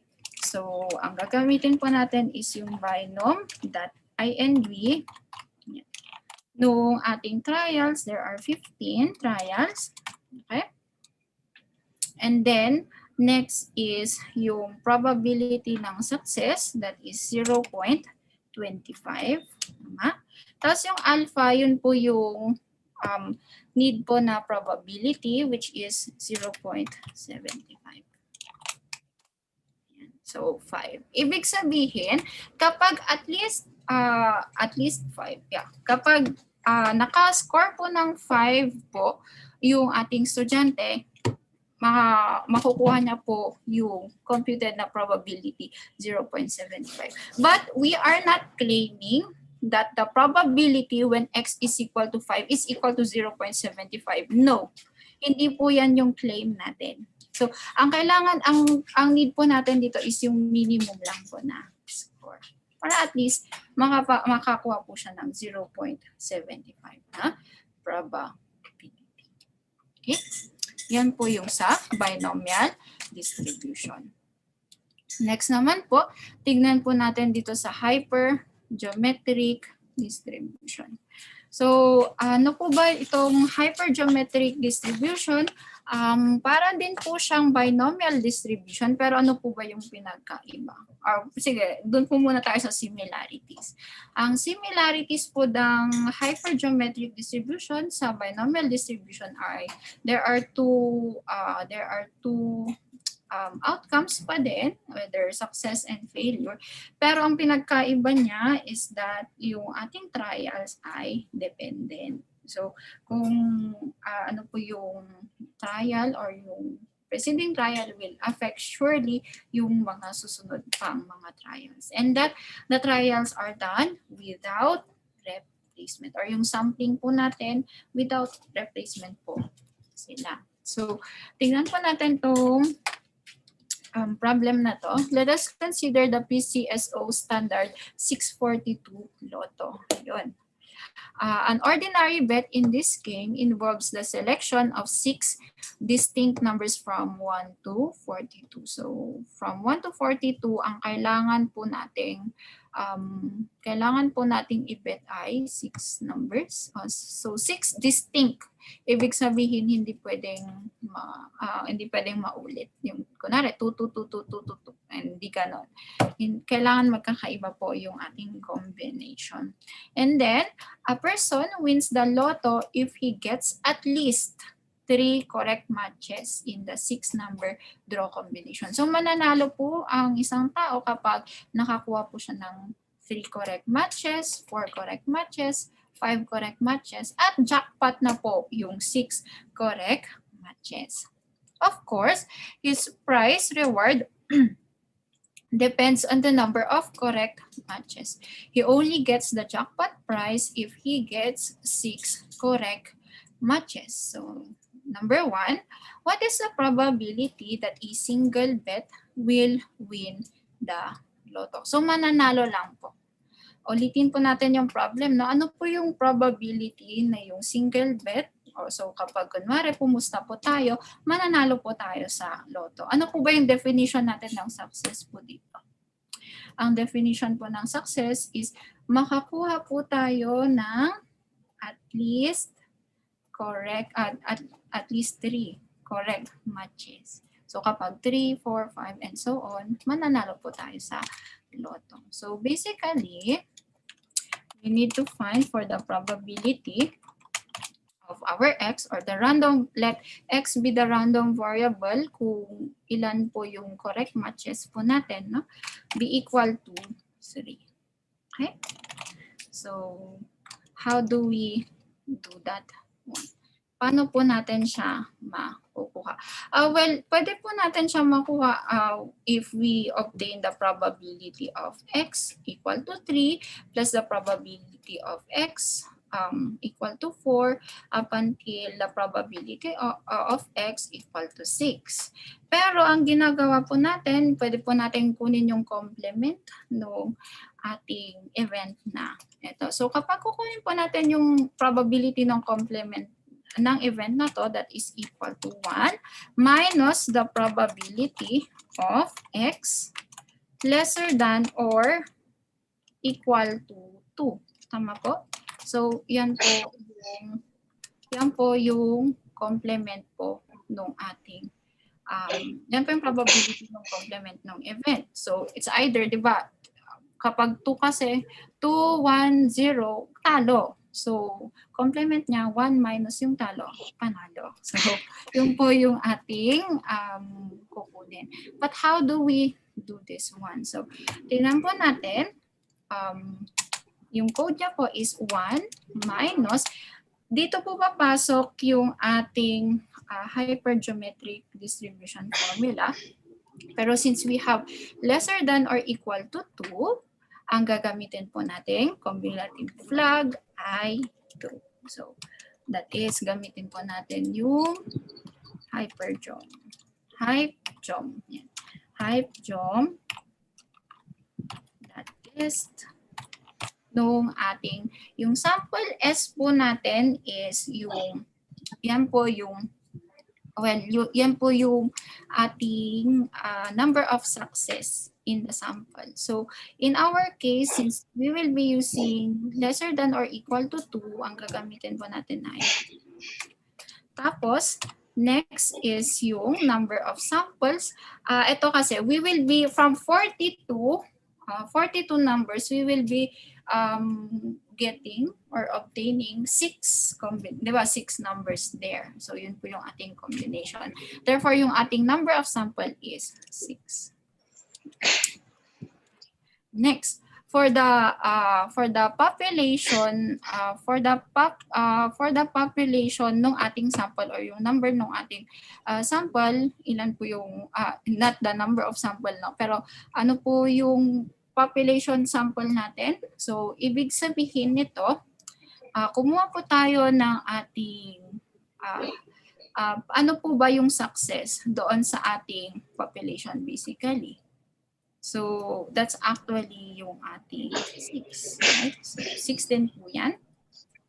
And then the number of our population, there are 42 numbers. So 42 numbers. And then yung ating cumulative flag, true nga ba siya or false? Ang gagamitin po natin dito ay true kasi bibilangin niya yung x equal to 0, x equal to 1, and then x equal to 2. Kapag po kasi false, yung x equal to 2 lang po yung bibilangin niyang probability. Enter. And yan na po yung probability that a single bet will win the lotto. So, yan po yung ating next.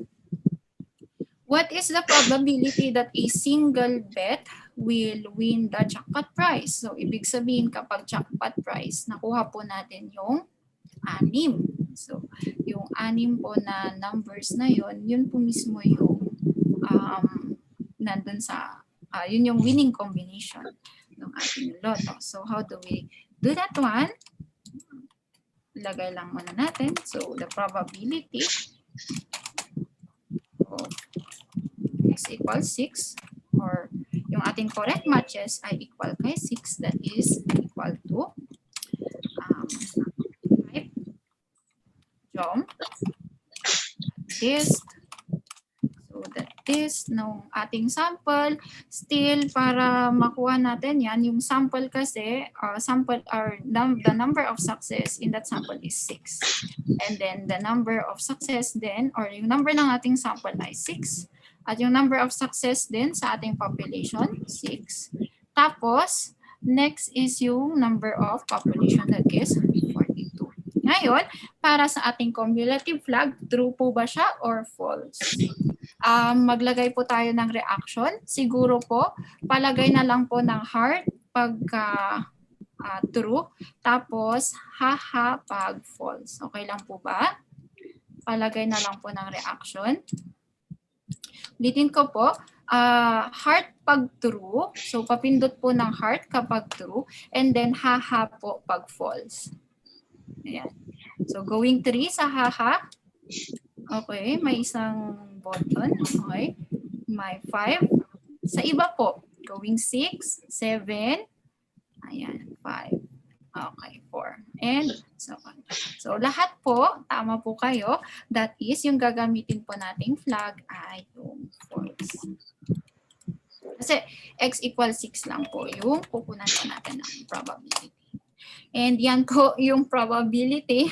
So makikita po natin, no? Yan po yung probability na mananalo po tayo ng jackpot prize. Ang liit-liit po. So kapag po ano po tayo or kung sakali man pong pupunta po tayo sa sa lotto, yan po yung probability na mananalo po tayo. So parang mapapaisip po tayo, no, kapag magbebet pa po ba tayo or hindi. But it's our choice. So yun po for the hypergeometric distribution. Next po is yung sa Poisson distribution. Okay.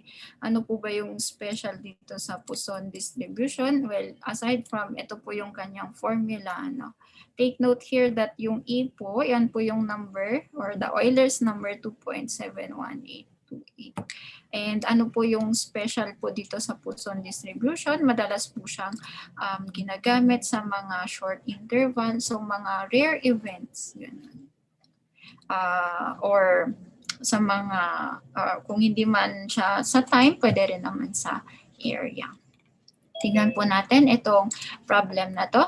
if there are 200 typographical errors randomly distributed in a 500-page manuscript, find the probability that a given page contains exactly 3 errors. So, let's define ano po yung ating random variable. Yung ating random variable ay yung errors po per page.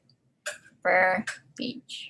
Ito po kasi yung importante sa Puson distribution, you need to really check on your units.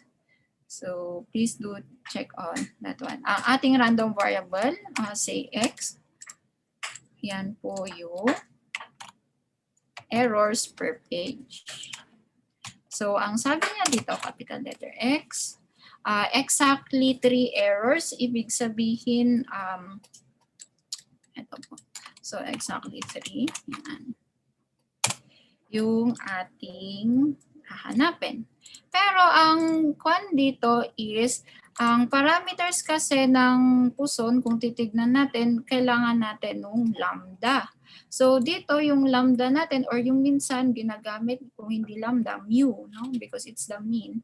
It's the mean number of occurrences in the given interval.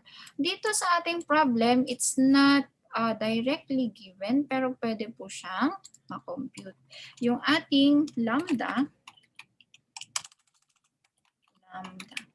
that is equal kay. So, kailangan po kasi natin yung average, no? Average po nung error per page. Ano po ang given doon sa ating problem? Meron po tayong 200 typographical errors which is distributed in 500-page manuscript. So, on the average, ang magiging lambda natin ay 200 over 500. So, yan po yung ating given na mean. Gagamitin po natin siya para sa syntax ng Puson. So, para po sa function ng Puson, so Puson test nung ating x, ang x natin ay 3. Tapos ang ating mean ay 0.4. Tapos still, ito pa rin po yung cumulative flag po natin, true or false, haha or heart. So, heart po pag true, haha po pag false. Ano po ba yung ilalagay natin? Haha or heart? Pa-react na lang po. Thank you. So, heart.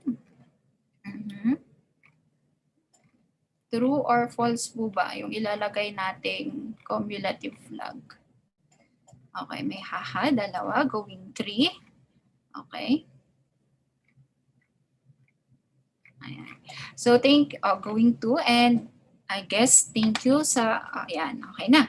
So, thank you po sa participation. Ang gagamitin po natin na flag ay, tama po kayo, yung haha or yung false. Kasi yung x equal to 3 lang. Kapag kasi ginawa po nating true, bibilangin niya yung x equal to 0, yung probability when x equals 0, x equals 1, x equal to 2. So, false. Okay. So, yan po yung ating probability. Next. Lagay po tayo dito, no? Ng isa pa pong row. Second problem, we have here a sales firm receives on average 3 calls per hour on its toll-free number.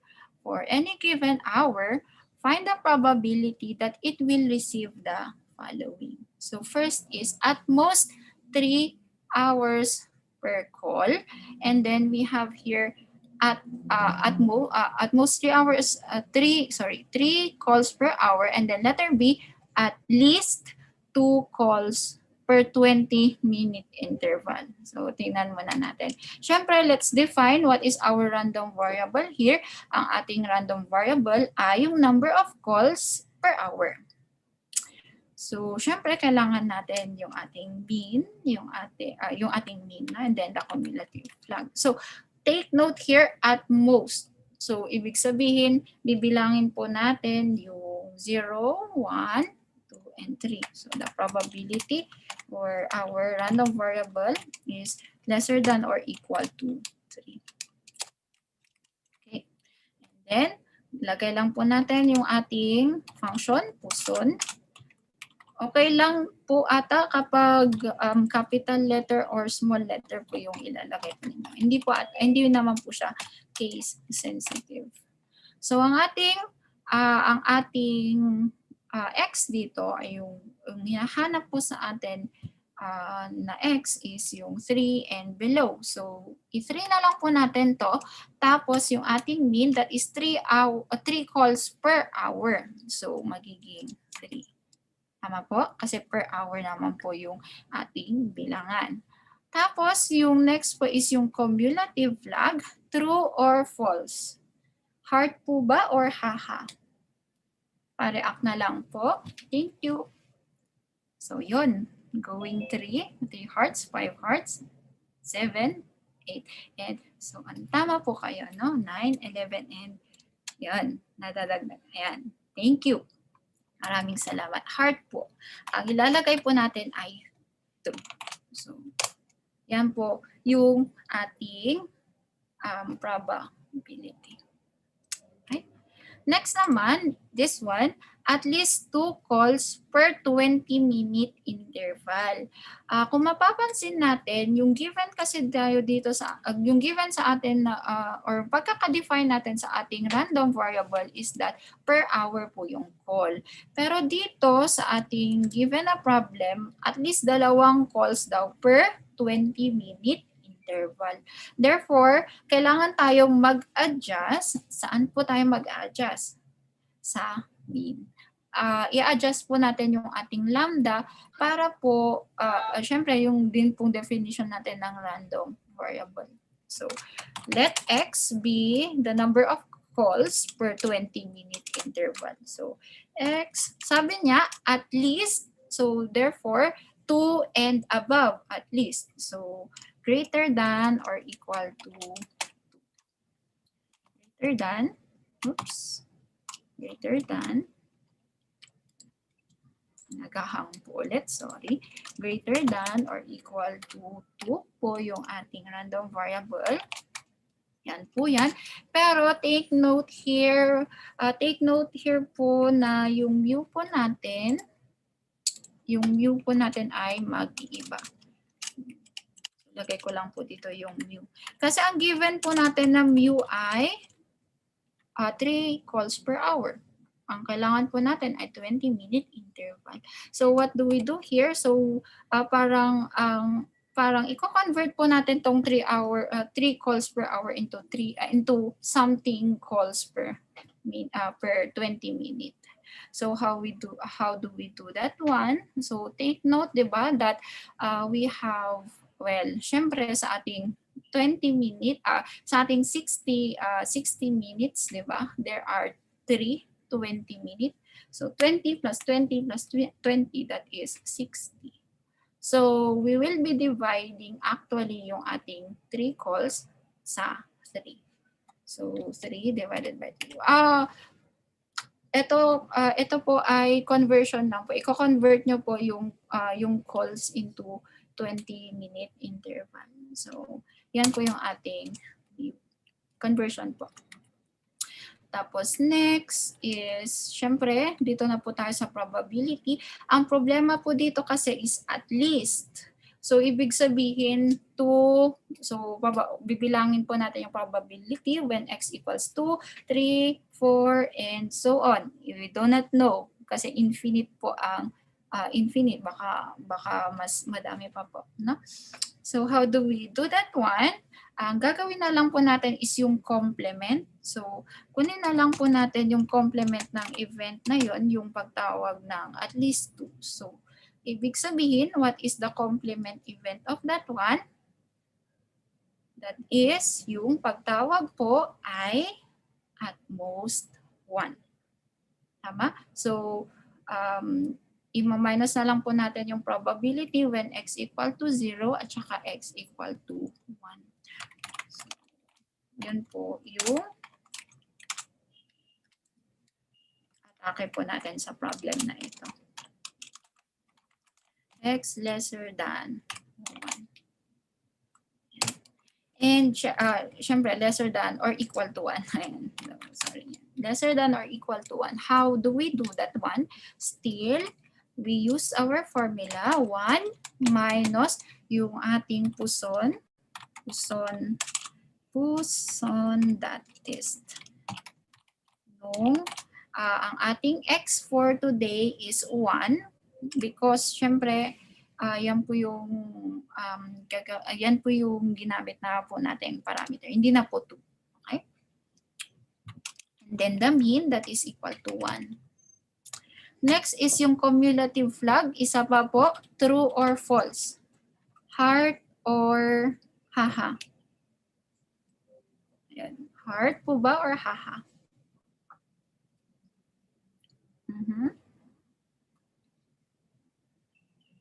True or false? Okay, so I guess medyo split po yung decision ko natin, pero since kailangan po kasi natin yung probability when x equals 0 at x equals 1, ang gamitin po natin na flag ay true. So heart po. Yan na po yung probability na hinahanap po natin. Na at least 2 calls per 20-minute interval. So ganito po kasi, no, baka po nagtataka po tayo, bakit nagma-minus, kunwari, 1 minus the probability of this 1, 1, 2. Ang binabasa po kasi ng Excel is yung from mababa, so from mababa, parang isipin po natin, parang din po sa normal distribution, yung pong, di ba, area to the left. So dito po sa dito po sa ating discrete, so from mababa papataas or papunta po sa number na yon. So yun po yung dahilan. And take note, no, pwede rin po kasi maging infinity po yung one. So we do not know.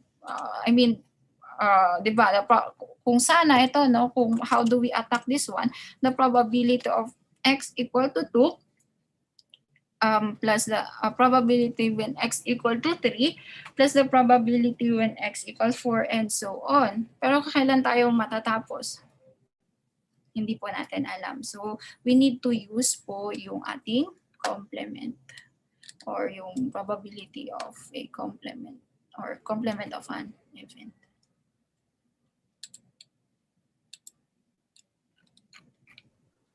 Okay. So, meron pong question po dito from Sir Cesar. Nag-equal po kayo pero specific value lang po yung ginawa nyo. Medyo confusing daw po. Saan po kayang banda po yun? Saan po kayang banda? Para po ma-address po natin. Meron din po pala sa chat. Okay. Less than or yung sa may less than or equal to. Saan po? Dito po. Dito po na banda. Bakit po tayo nag-true? Kasi kailangan po nating i-account po. Yung kapag kasi true, i-account niya po kasi yung mga numbers lesser than that.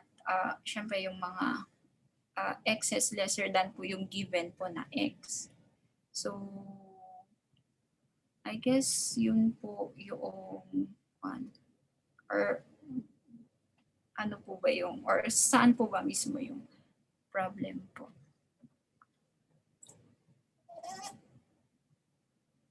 Okay. Confusing po kasi yung inequality symbol po sa paggamit ng true or false. Okay po. So, when it comes po, well, typically, kapag po gagamitin po natin yung lesser than or equal to, madalas po natin ginagamit po is yung true. So kung mapapansin po ninyo, true po yung ginagamit po natin cumulative flag. Pero if you want to be yung exact na x, ang gagamitin po natin ay false. So kung makikita po ninyo sa iba pong mga problems natin, gaya po sa hypergeometric distribution, ito ang ginamit po natin cumulative flag ay false. Kasi equal po yung ating, well, ang pagkuha po natin is yung probability nung ating random variable being equal to this one. Pero sometimes, minsan po kasi, ang tanong na susunod is, kailan po ba gagamitin kung lesser than or equal to po siya. So, depende din po yan sa problem. So, for example, yun pong binigay po natin dito sa problem, ito po kasi we have here at most 3 calls per hour. So, we need to, kapag kukunin po kasi natin yung probability nung x lesser than or equal to 3, kapag kukunin sana natin yan, equal po siya sa probability nung x equal to 0, nung plus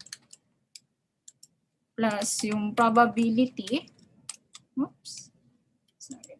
plus yung probability when x equal to 1, plus yung probability when x equal to 2, plus yung probability when x equal to 3. So, yan po. Yan po yung atake sa problem natin. So, bale, kung gagamitin po kasi natin yung gantong form, ibig sabihin magkakaroon pa po tayo ng 4 na code, which is puro false po yung cumulative na flag. Pero kapag kasi true ang gagamitin natin, isang kwan lang po, isang code na lang po, tapos babasahin niya na po yung mga probabilities ng mga lesser numbers. Na yun. So, ano pa po ba yung how do we get the mu? How it helps po? Thanks po. For the mu po, given po siya doon sa problem, minsan, madalas po namang binibigay, ang madalas po natin binibigay sa ating estudyante ay given naman po yung view. Yun lang po, kailangan po nating maging careful sa units. So, minsan kasi yung pagkaka-define natin ng random variable ay magkaiba doon sa units na gagamitin natin for the mu. So, dapat, or lambda, or lambda. So, dapat parehas po. Parehas po. But then, may mga clues po tayo. Minsan directly given din po yung mu doon sa ating problem. And minsan kailangan po natin hanapin. Tama po yung ating at most, yes, it's correct na lesser than or equal to. Yung at least po ay greater than or equal to. Tapos, yan. Ayan. Okay, may isa ba? Sige po. Okay po. Actually, this was a previous question na medyo natabunan na po siya. So, to make it short po, we will be using true if there is more than one values, tapos false naman po if there is exactly one specific value. Exactly. Yeah, technically parang ganun po. Opo. Pero please do also careful kasi meron din po yung at least 2 calls. So parang ito pong part na ito. So hindi ko po kasi directly na ginamit yung true or false. Depende po yan sa problem. Kasi if we convert this one or kapag kukunin po natin yung complement nitong or yung probability ng complement nitong event na to, it's equal to 1 minus the probability of x lesser than or equal to 1. So what if ganito? So the probability when x is lesser than or equal to 1. So kunwari ganyan po yung kailangan natin. Siyempre ito po, hindi na po x, siyempre ang gagamitin na po natin dito para makuha yan is the probability 1 minus the probability when x is equal to 0 na. But it's actually lesser than 1. Pero since we are dealing with discrete probability distribution, it will become equal to 0. Ang discrete probability distribution po, when we say discrete po, that is yung 0, 1, 2, 3, and so on. Yung mga kaya po nating bilangin. Mismo po. Okay.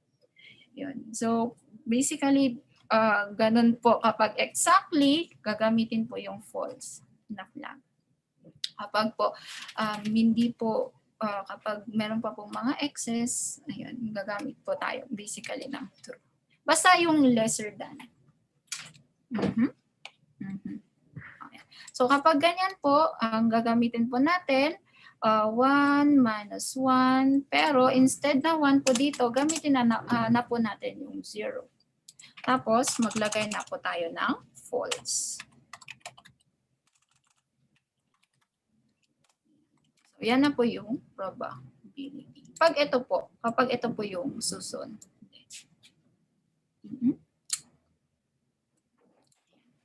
Sige. Tuloy po natin. Thank you po sa questions. And tuloy po natin or sana maabot po natin yung ating inferential stat. Meron pa pong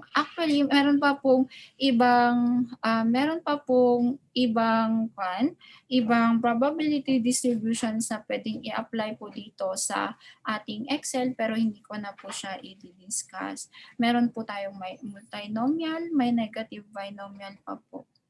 So you can explore po kung ano pa po yung mga statistical functions or the probability distribution na nandito po sa ating Excel. Meron din pong mga chi-square and so on.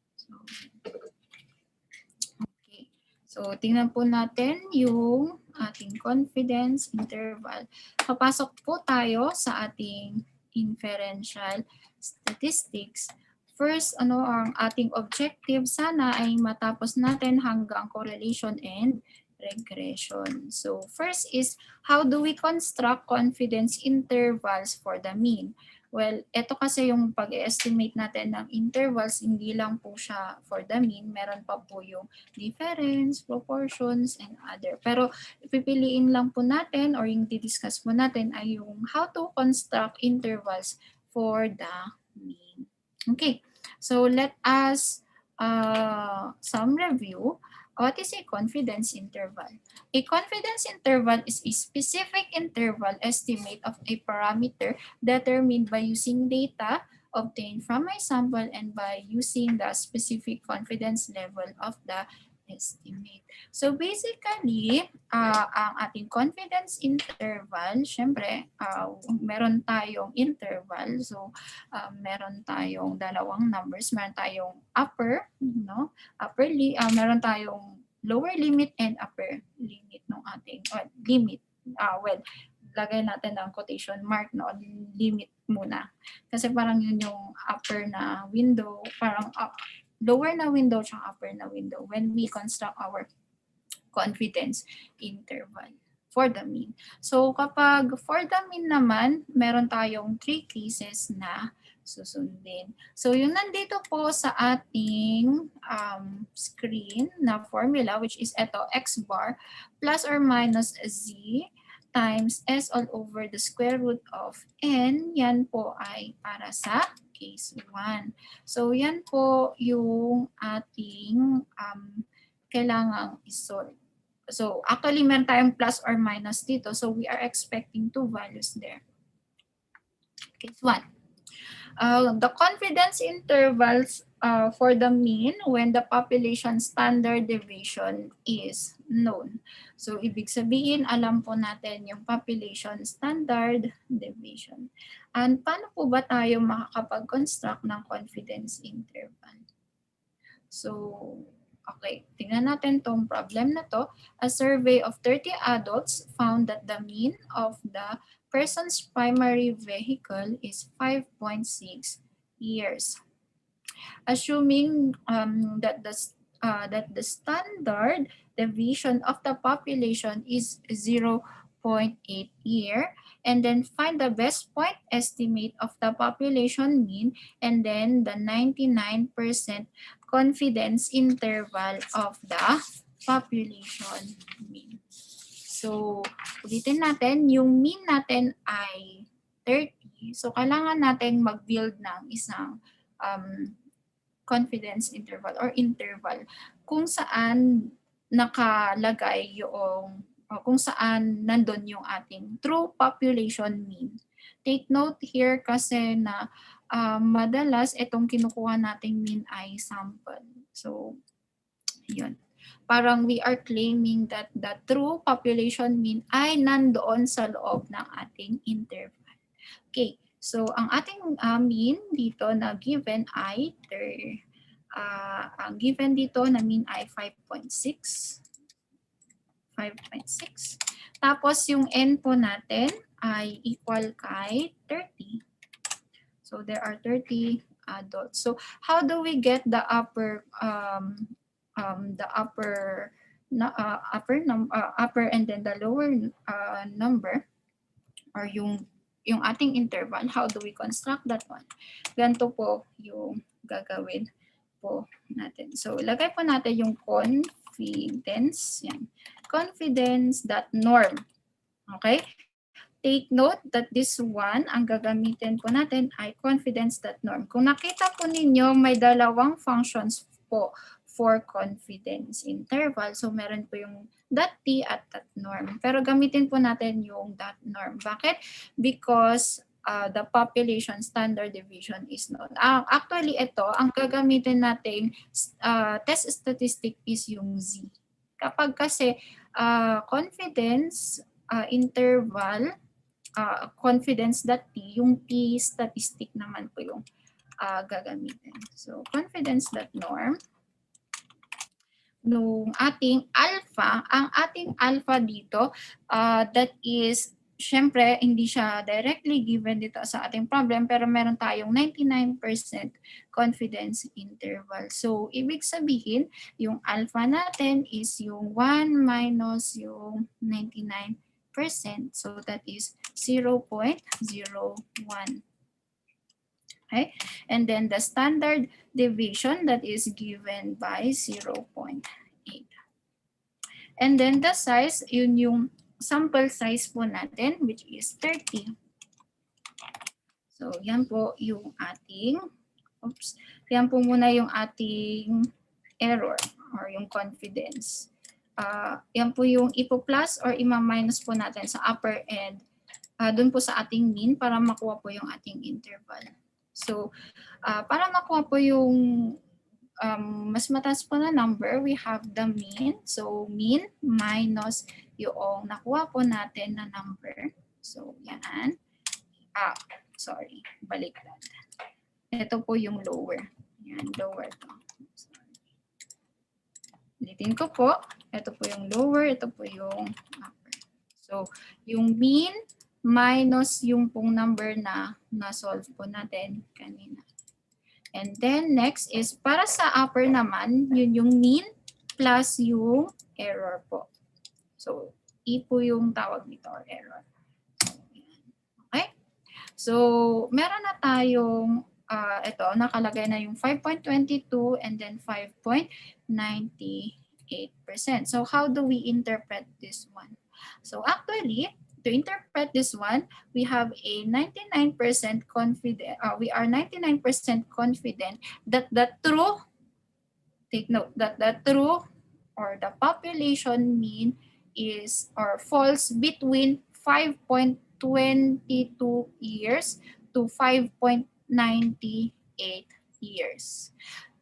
Yun po. So, kung mapapansin po natin, we are basically, syempre, parang hinuhulaan po natin kung nasaan po yung ating population mean. Ang given po kasi dito ay sample mean. So, para po ma-forecast or para po mahulaan po natin, hindi po tayo manghuhula ng isang number lang. But we are giving an interval. So we are 99% na sure that the that the population mean falls in this interval. That is from 5.22 years up until 5.98 years. Yun po yung explanation po dyan. For case 2. So, formula for the specific confidence interval when for the mean when the population standard deviation is unknown and that n is lesser than or equal to 30. So yan po yung case 2. So dito kasi sa case 1, binigay sa atin yung population standard deviation. But we don't know the population mean, right? So yun kasi yung gusto nating i-estimate. So yun. And we will be estimating that one using intervals po kasi. So paano naman yung case na ito? Tingnan po natin tong problem na to. 10 randomly selected people were asked how long they slept at night. The mean time was 7.1 hours, and then the standard deviation is 0.78 hour. We need to find the 95% confidence interval of the mean time. And then we assume that the variable is normally distributed. So, syempre, kailangan po natin hanapin yung mean or sample mean na binigay po sa atin sa problem. Ang sample mean po dito ay 7 hours. Take note we are estimating the population mean. Yan. So, baka nagtataka po tayo, may mean na nga, tapos ano yung gusto pa nating estimate? No. Etong given po na mean ay sample mean. So, we want now to estimate yung ating the population mean using interval.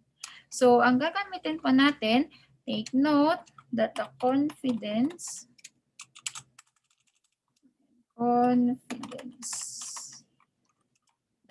E po ang gagamitin natin, no? Ang ating alpha, take note, we are given 95% confidence interval. So, ang alpha is 1 minus yung 95%. So, we are given with 0.05. Tapos next, yung ating standard deviation, which is yung galing sa sample, that is 0.78. And for the size, yan po yung number of our samples, which is equal to 10.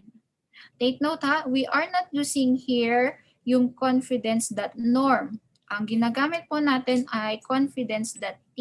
Why? Because of our case. So, nag-fall kasi siya sa case 2. Kapag case 2 kasi ang gagamitin nating test statistic ay yung t. Hindi ko na po explain yung formula, pero kamukha po nang nandito sa taas, pero instead po na z na test statistic, yung t na statistic po yung gagamitin po natin. So, yan. Okay? So, yan po yan. And then, for the upper, i-add lang po natin. So, mean plus yung error.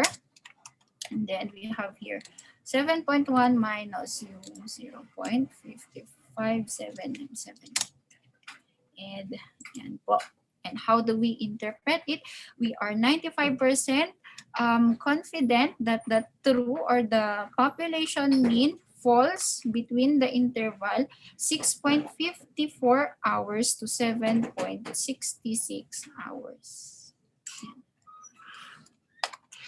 Next, for case 3, ito naman po is what if our n, ang pinagkaiba niya sa number 2, ang n natin ay greater than 30, pero hindi pa din given yung population standard deviation or it is unknown. So what can we do from this one? Actually, we can use yung case 1 directly, pero medyo mag-ingat lang tayo dito because syempre, kailangan yung ating standard deviation na gagamitin ay yung sample. No? Iba kasi ang population standard deviation sa sample standard deviation. Alam po natin yan. Nakaiba po yung kanilang formula. So, actually, if we are, or if our S, or yung no, basta kung sakaling nakalista man po yung ating data, and kukunin po natin yung standard deviation, make sure na sample standard deviation po yung gagamitin natin. Okay? So, tingnan po natin tong problem. It was found out that a sample of 205 UPB students has a mean average monthly expense on cellular load is 658.10 pesos. with a sample standard deviation of 700.13 pesos. Determine a 95% CI estimate for the average monthly cellular load expense. So again, ano yung given? Dito meron tayong sample. Ang sample natin, ang kanyang count ay 205. Ang kanyang mean ay 658.10. At yung sample standard deviation ay 700.13.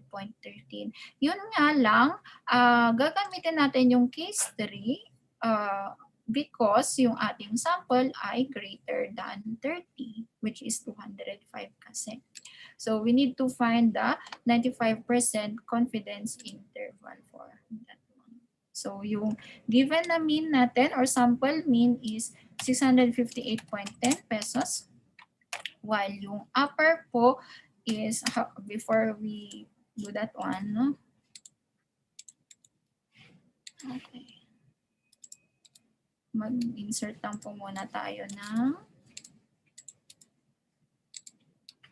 example. So, i-calculate po natin yung error. So, ang gagamitin po natin ay confidence.t or .norm. Ano po ba yung gagamitin natin? Confidence dot. Ano po ba yung gagamitin natin? Okay? That is yung confidence.norm po. Yan. Oops. Sorry. Yan. Norm. Confidence.norm. Nung ano yung ating syntax, we have our alpha. Our alpha will be equal to 0.05 because we have a 95% CI. And then our standard deviation, sample standard deviation is 700.13. And then the size is 205. Yan po yung ating error. And then, ipo-plus or ima-minus po natin sila. So, kapag yung upper na number plus, so mean plus yung error. Yan po. And then, yung lower natin, yung mean minus yung error po na nakuha po natin. So, yan na po yung ating sagot. That is, ibig sabihin, we are 95% confident that the population mean or the average monthly cellular load expense of UP Baguio students ranges from 562.26 to 753.94 pesos. Yan. Yan po yung ating confidence interval. Okay. So, please do take note on that. Ulitin ko lang po, ang goal po natin dito ay we need to establish a confidence interval for in estimating the population mean. So wag po kayong malilito kung bakit may mean dito tapos mag-estimate pa tayo. No. Madalas po natin na given po is yung sample na.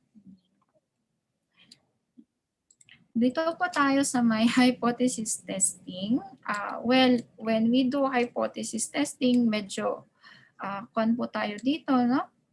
Ito po yung parang last topics po natin na dinidiscuss basically. And ang approach po natin dito na gagamitin is yung pag-decide po nung kung i-reject po natin yung null or alternative hypothesis using the p-value. So meron po tayong null hypothesis at meron po tayong tinatawag na alternative hypothesis. So madalas po kasi yung sa null, ang sinasabi ko po sa mga students ko, yun po yung may equal to. So yun po yung may statement na equal to. And then yung alternative, yun po yung negation ng null hypothesis. Ito, hindi po Excel ang gagamitin po natin at this point, pero I will be showing you a site kung saan pwede siyang gawin. Bakit? Kasi ipapakita doon or i-explain doon thoroughly yung paano nangyayari. So, ito. A researcher claims that the average cost of men's athletic shoes is less than $80. He selects a random sample of 36 pairs of shoes from a catalog and finds the following costs in dollars. And then rounded to the nearest dollar yung mga cost. Is there enough evidence to support that the researchers claim at alpha equal to 0.10? And then we need to assume that the population standard deviation is 19.2. So may mga cases po kasi ito. And in our case, ang gagamitin po natin ay yung z-test. Okay? So it's a one sample z-test kasi given po yung ating population standard deviation. Hindi ko na po i-detail yung ibang cases due to lack of time. Pero yun po yung ating goal po muna kahit po yung z-test. So ano po ba yung site po na yun? Let me stop po muna yung let me stop my share screen first. Then let's go to the let's go po sa site na yun.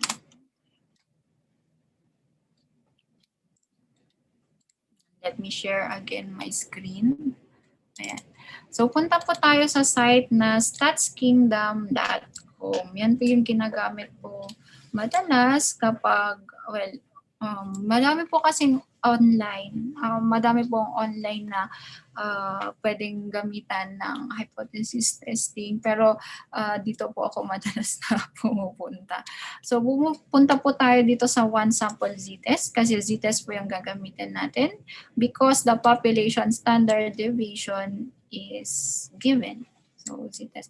Madalas kasi medyo maging lang po tayo, careful. Diba minsan kapag n lesser than 30, automatic t-test or n greater than 30, automatic z-test. No, we need to be careful on our assumption. Ang tinitignan po natin dito is that syempre, we assume that normally distributed po yung ating data and that the population standard deviation is given po kasi. So that's why.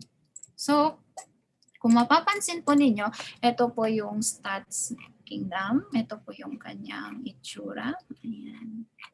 Meron po tayo ditong mga kailangang i-fill out. So, meron pong two-tailed test, may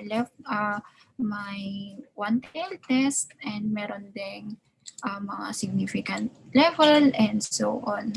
So, yan po yan. Hindi ko rin po sure actually kung paano nag-ano po yung ibang hindi ko po gaanong alam din po lahat nung mga functions po nito, pero maganda rin po na i-check po natin. So kung babalik po kasi tayo doon sa ating problem, but let me share na lang my screen, yung buong screen na lang po para makita po natin. Ayusin ko lang po. Ayan. So, let me share my screen. Nakikita po ba yung buong screen? Ay, hindi. Sorry po. Isa pa po. Buong. Yan. Yan po yung screen po natin. Kung titignan po kasi natin sa ating problem, we need or yung tanong po sa atin, is there a sufficient evidence to support the researcher's claim at alpha equal to 0.10. Ang claim po kasi ng researcher is that yung average cost po ng men's athletic shoes is lesser than $80. Yeah. So, ibig sabihin yung ating null hypothesis is yung mean natin ay equal to ay greater than or equal to 80. Pero madalas kasi kapag null hypothesis ginagawang equal na. Pero hindi ko na po explain kung ano po siya nag-ano. Pero madalas pong yan yung ginagamit. And then syempre yung alternative, that is alternative hypothesis po natin is yung negation po ng ating null hypothesis. So, which is yung ating researcher's claim. So, mean is lesser than 80. Okay? Actually dito, pwede namang greater than or equal to 80. Okay lang din. Pero mas madalas po kasi minsan drop down na po yung greater than. Okay? So, yan po yung ating null and alternative hypothesis. And ang gagamitin po nating decision rule, kung ano pong hypothesis yung i-reject po natin ay yung p-value. Mas madalas po rin siyang gamitin sa researches. So, dito po sa ating stats kingdom, and we have here tails. Ang tail natin, yung take note, ang H1 natin, yan po yung alternative hypothesis. So, dito, ang ating mean, that is yung mu. So, mu is lesser than mu naught. Ang mu naught natin is 80. So, yun po yung ilalagay po natin dito. Sorry po, tinest ko na po kanina, kaya po hindi po siya pero ganyan po. So, expected population po natin ay 80. Tapos, yung given po sa atin na population standard deviation is 19.2. So, 19.2. Tapos, we need to enter raw data. So, clear ko lang po. So, copy-paste nyo po yung inyong data. Copy, tapos paste, then calculate sample. Kung makikita po ninyo, lalabas po yung sample average po natin, yung sample standard deviation, yung skewness, tapos yung skewness shape, tsaka yung normality. I-check niya rin po. Take note na mag-work po yung, well, this one, parametric test po kasi yung ginagamit po natin, and we are assuming that the data is normally distributed. Importante po yan sa paggagamit ng ating z-test. Well, meron pa pong ibang test. What if hindi po normal yung ating data or hindi po normally distributed? Gagamit po tayo ng non-parametric test. So, yun po. So, ika-calculate lang po natin yung ating test. Take note. Yan. So, makikita po natin dito. So, i-stop ko lang po muna yung share screen ko po. Para po makita po natin ng buo yung yan. Okay. So, yan. Makikita po natin yung, andito na rin po yung mga explanation and so on. So, meron na din pong p-value that is 0.590851. So, ibig sabihin, ano po ba yung ating magiging decision rule? So, yung calculated p-value is meron pa pala akong hindi na-check. That is, balikan. Stop share screen ko lang po. Balikan lang po natin. Okay. So, dapat pala, ang binigay pala dito na alpha ay 0.10. Hindi po 0. Hindi po 0.5. So, though okay lang din naman. Kung sakaling ganun po, i-calculate test nyo na lang po. So, yan. Okay. So, yan. Pag 0.10, kung mapapansin po natin, kanina po, nung 0.05, napansin po natin na green po yung nandito. So, ibig sabihin, we do not reject the null hypothesis. So, at the significance level, alpha equal to 0.10, i-reject natin yung ating null hypothesis. Therefore, ano yung ating magiging conclusion dito? Well, kung babalikan natin yung problem, yung researcher, there is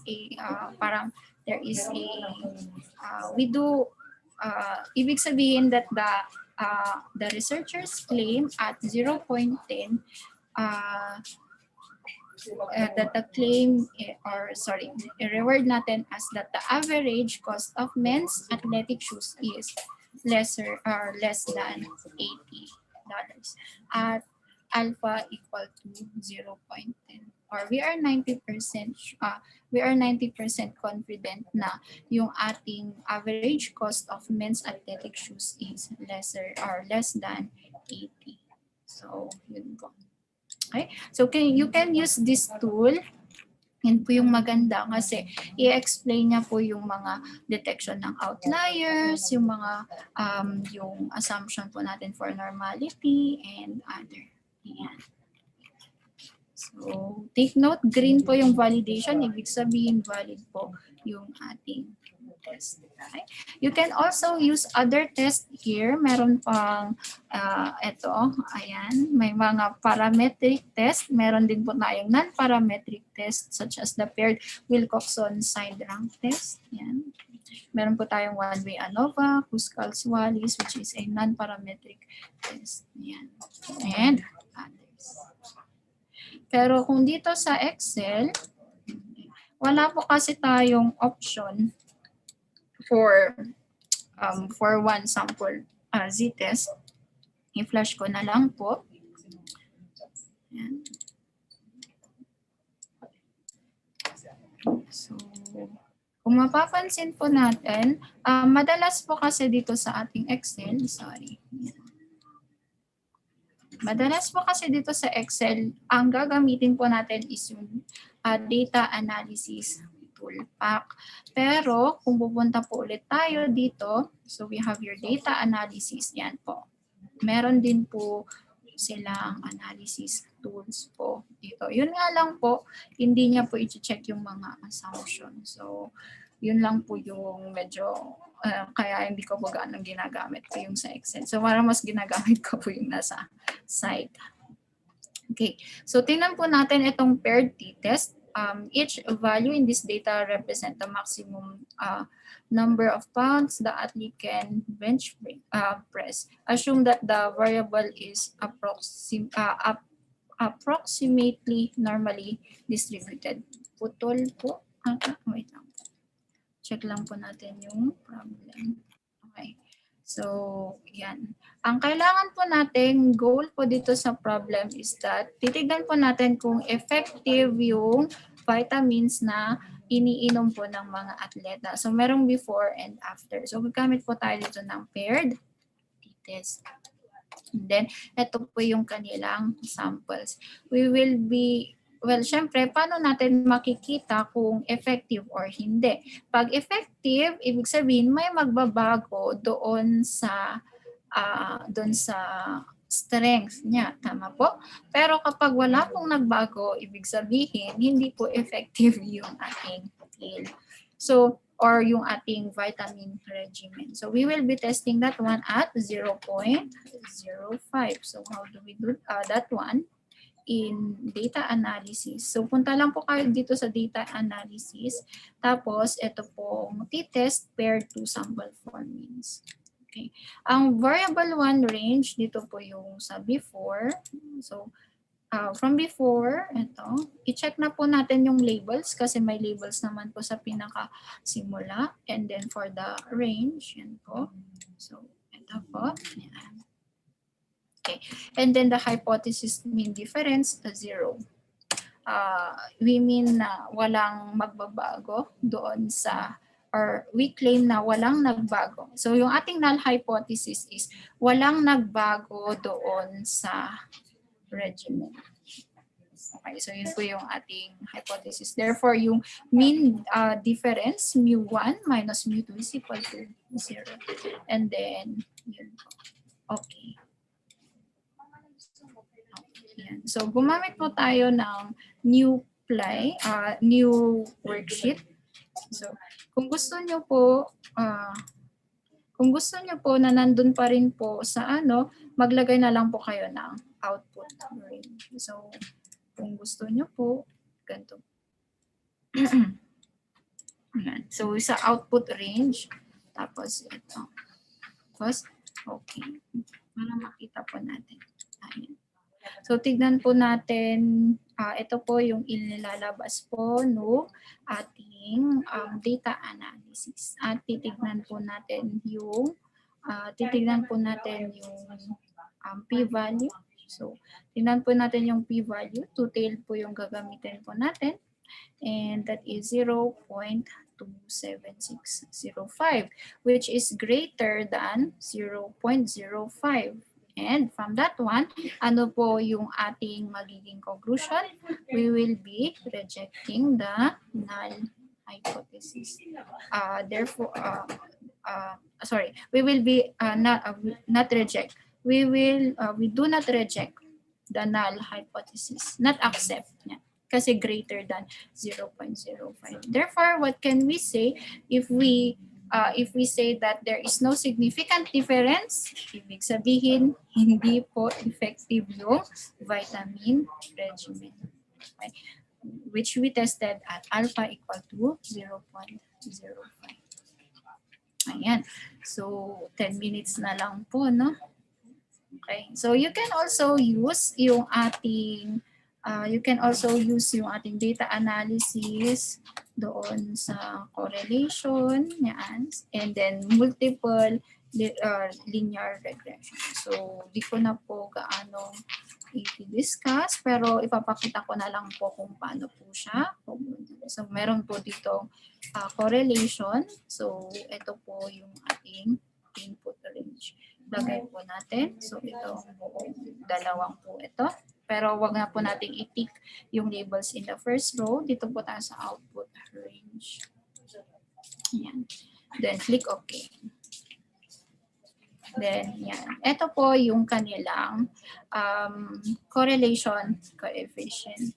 And we say that there is a strong direct relationship.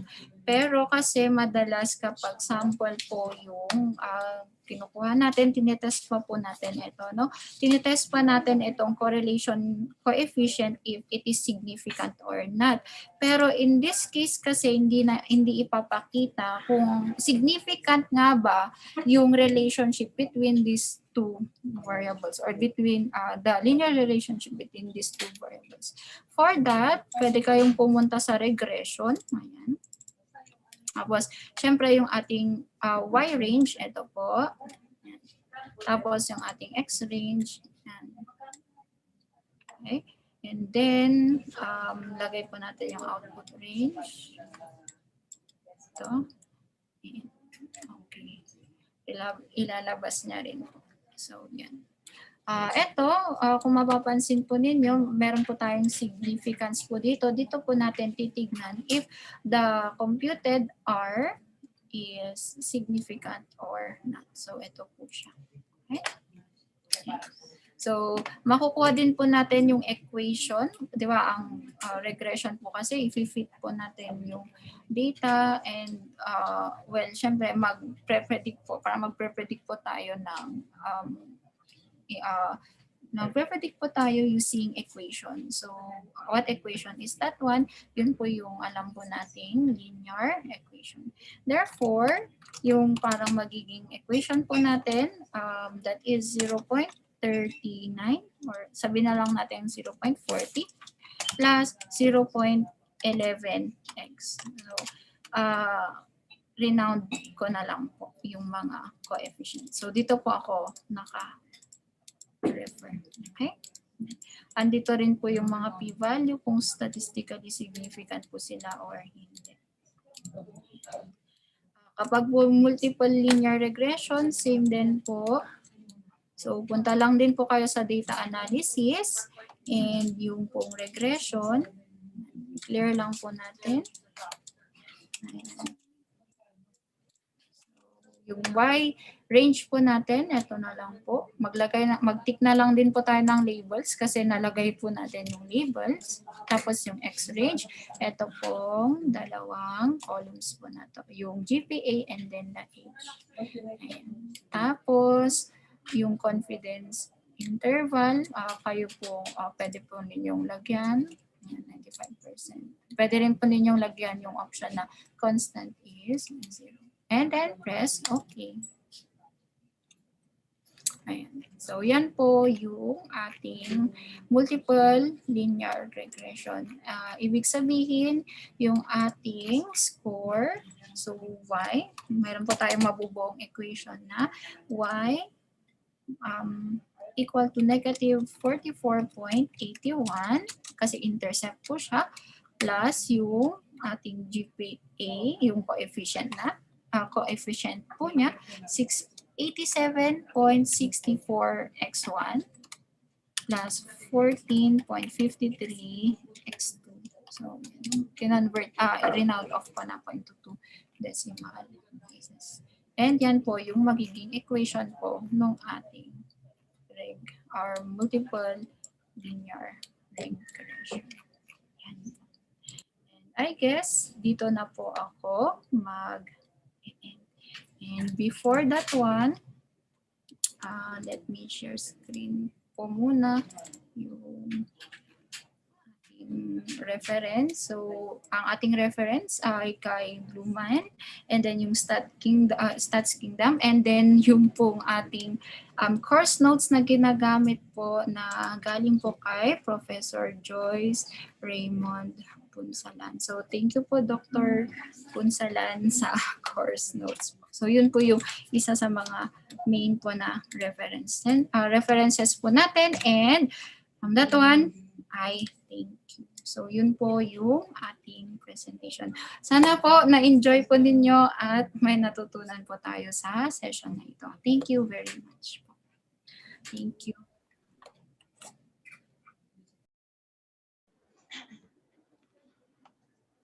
Okay, thank you, Ma'am Shielden, for that talk. Hello. Can you hear me, everyone? Yes, sir. Yes, sir. Okay, thank you for that response. Let's now open the floor for questions and answers. So, sisimulan ko na muna yung nandito sa may chat box. Napansin ko na marami nagtatanong regarding sa t-test at saka sa t-distribution saka sa z-distribution. So, may mga nagtatanong po dito kung kailan po gagamitin ang t-distribution at kailan gagamitin ang z-distribution. At the same time, may nagtatanong din po kung necessary po ba na kapag t-test ang gagamitin ay dapat yung random samples mo ay less than equal to 30 at kung halimbawa namang z-test ay dapat greater than 30.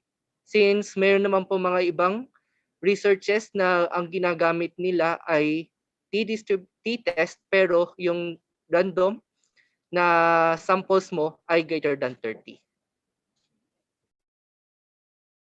Thank you, Sir Joseph, and thank you rin po sa questions po na yun. Madalas din po yan na nagiging parang debate po actually. Pero meron po tayong specific guidelines na talaga pong sinusundan po natin. Madami pong may mga assumptions pa po tayong kailangang i-meet para kailan po gagamitin yung t-test or z-test. Pero I guess kung need po natin yon, ilalagay ko po siya sa ating Excel file. So yung mga assumptions po na kailangan po nating gawin. Okay? Kung kailan po natin gagamitin yung t-test or z-test. Yun lang po kasi yung contention kapag lesser than 30, parang matic t-test. Kapag greater than 30, baka matic z-test. May mga assumptions po kasi tayong kailangan sundin. So ilalagay ko na lang po yun sa aking notes po na isi-send ko po sa inyo. You can please email me. Ang email ko po ay ssdomilies domilies@up.edu.ph para po mabigay ko po sa inyo yung aking yung aking slides and then yung video po and yung Excel file po. So, yun. Type ko na lang po ssdomilies@up.edu.ph. Yan po yung aking email. Thank you rin po.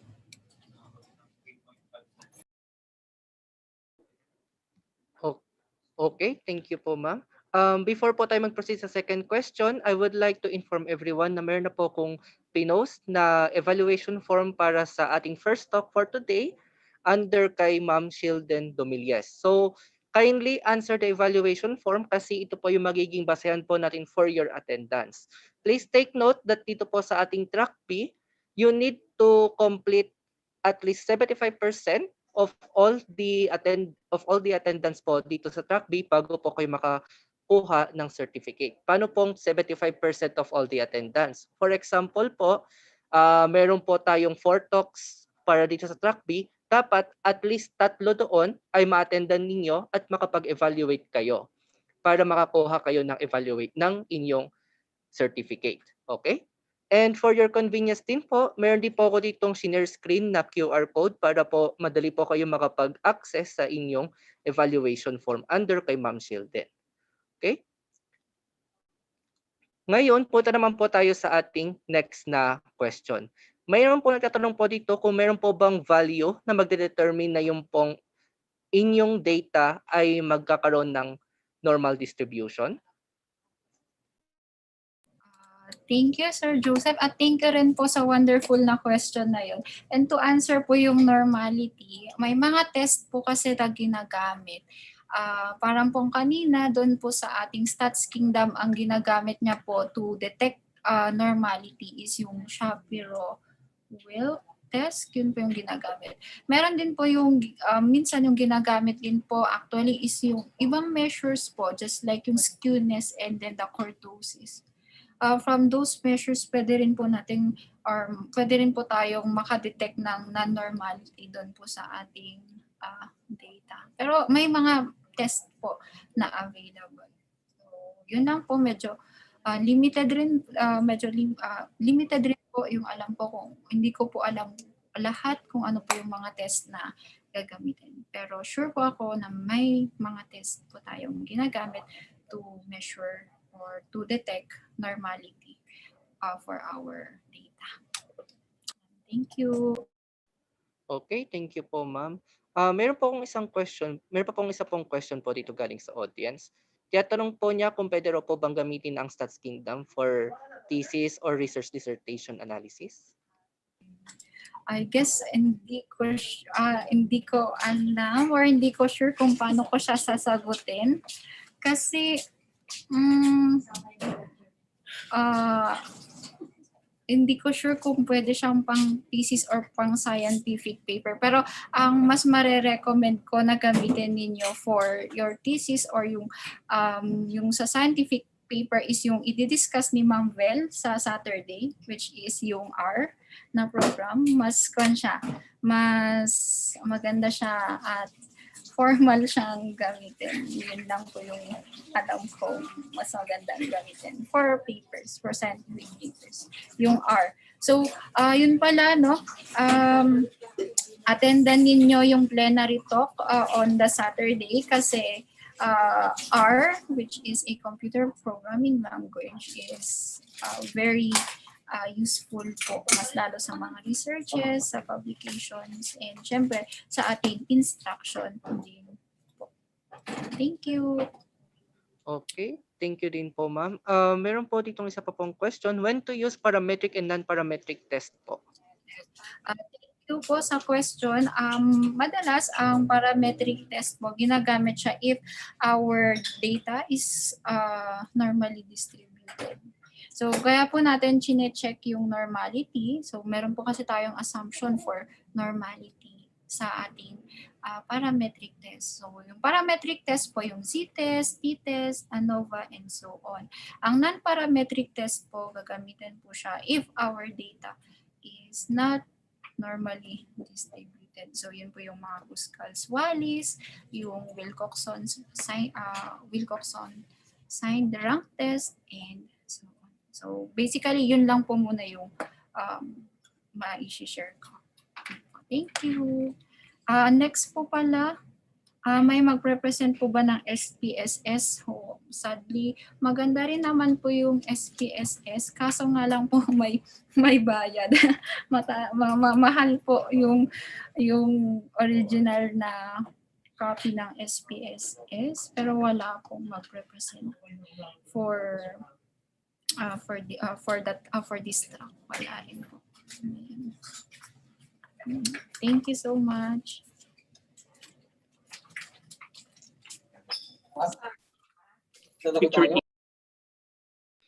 Okay, meron pa po bang questions po galing sa audience? Ay, by the way po pala, to inform everyone, meron po tayong live streaming po sa YouTube. So, i-share po namin sa inyo po yung aming live streaming. So, wait lang po ha. Hanapin ko lang po yung dun sa ating live stream. Bali, i-post ko po dito sa chat box natin yung para po doon sa link para doon sa ating live stream nitong ating YouTube. So, after po nito pong ating plenary discussion, mapapanood pa rin po naman ninyo yung pong naging discussion po dito sa link na ibibigay ko. So, ayan, na-post ko na po dito sa ating chat box yung para po sa YouTube link. So, in case na gusto po ninyong i-access, pwede po ninyo siyang puntahan. Okay? So, ayun po. Meron pa po bang questions mula sa audience?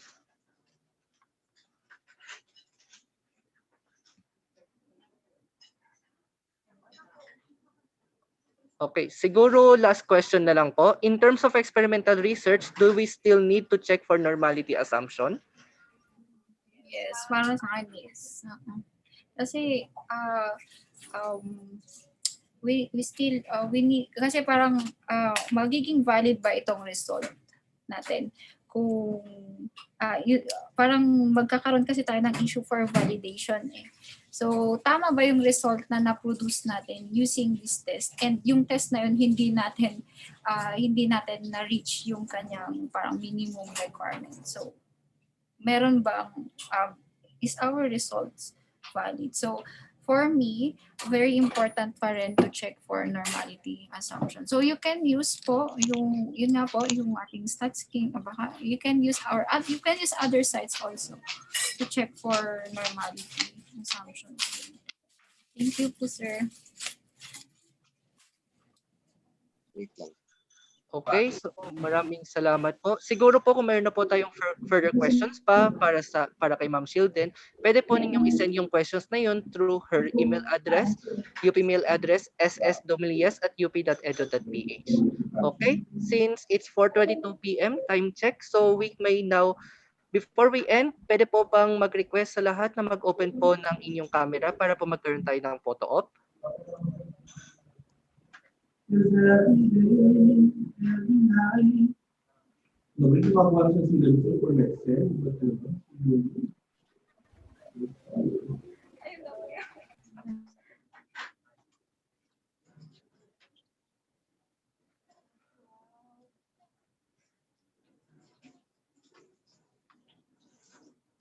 Okay, so magsisimula na po ako dito sa first page. So medyo madami-dami po tayo. So at the count of 3 po, smile lang po tayo. Tapos kindly wait na lang po na matapos natin siya hanggang dito sa my last page. Okay? So ready na po ba ang lahat? At the count of 3, 1, 2, 3, smile.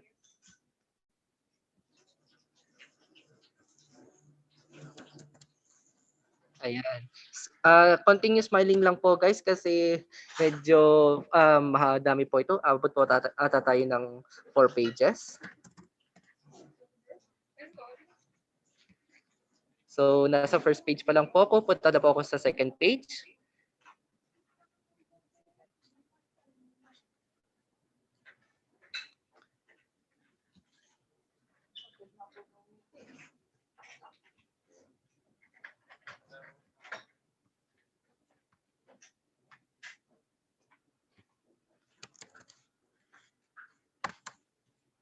Okay, third page. Sorry, medyo mabagal po.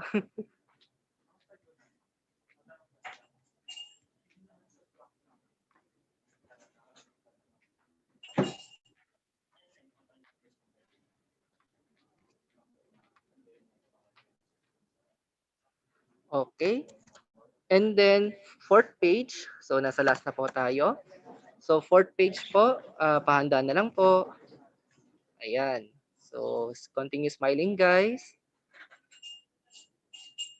Ayan. So maraming salamat po sa lahat ng mga nakaten ngayong araw na to. I hope we see each other again tomorrow morning, 10 a.m. for our next talk with Sir Jericho Bacani. And then after po ng talk ni Sir Jericho Bacani, magkakaroon din po tayo ng talk sa afternoon with Ma'am Saraline Manongsong.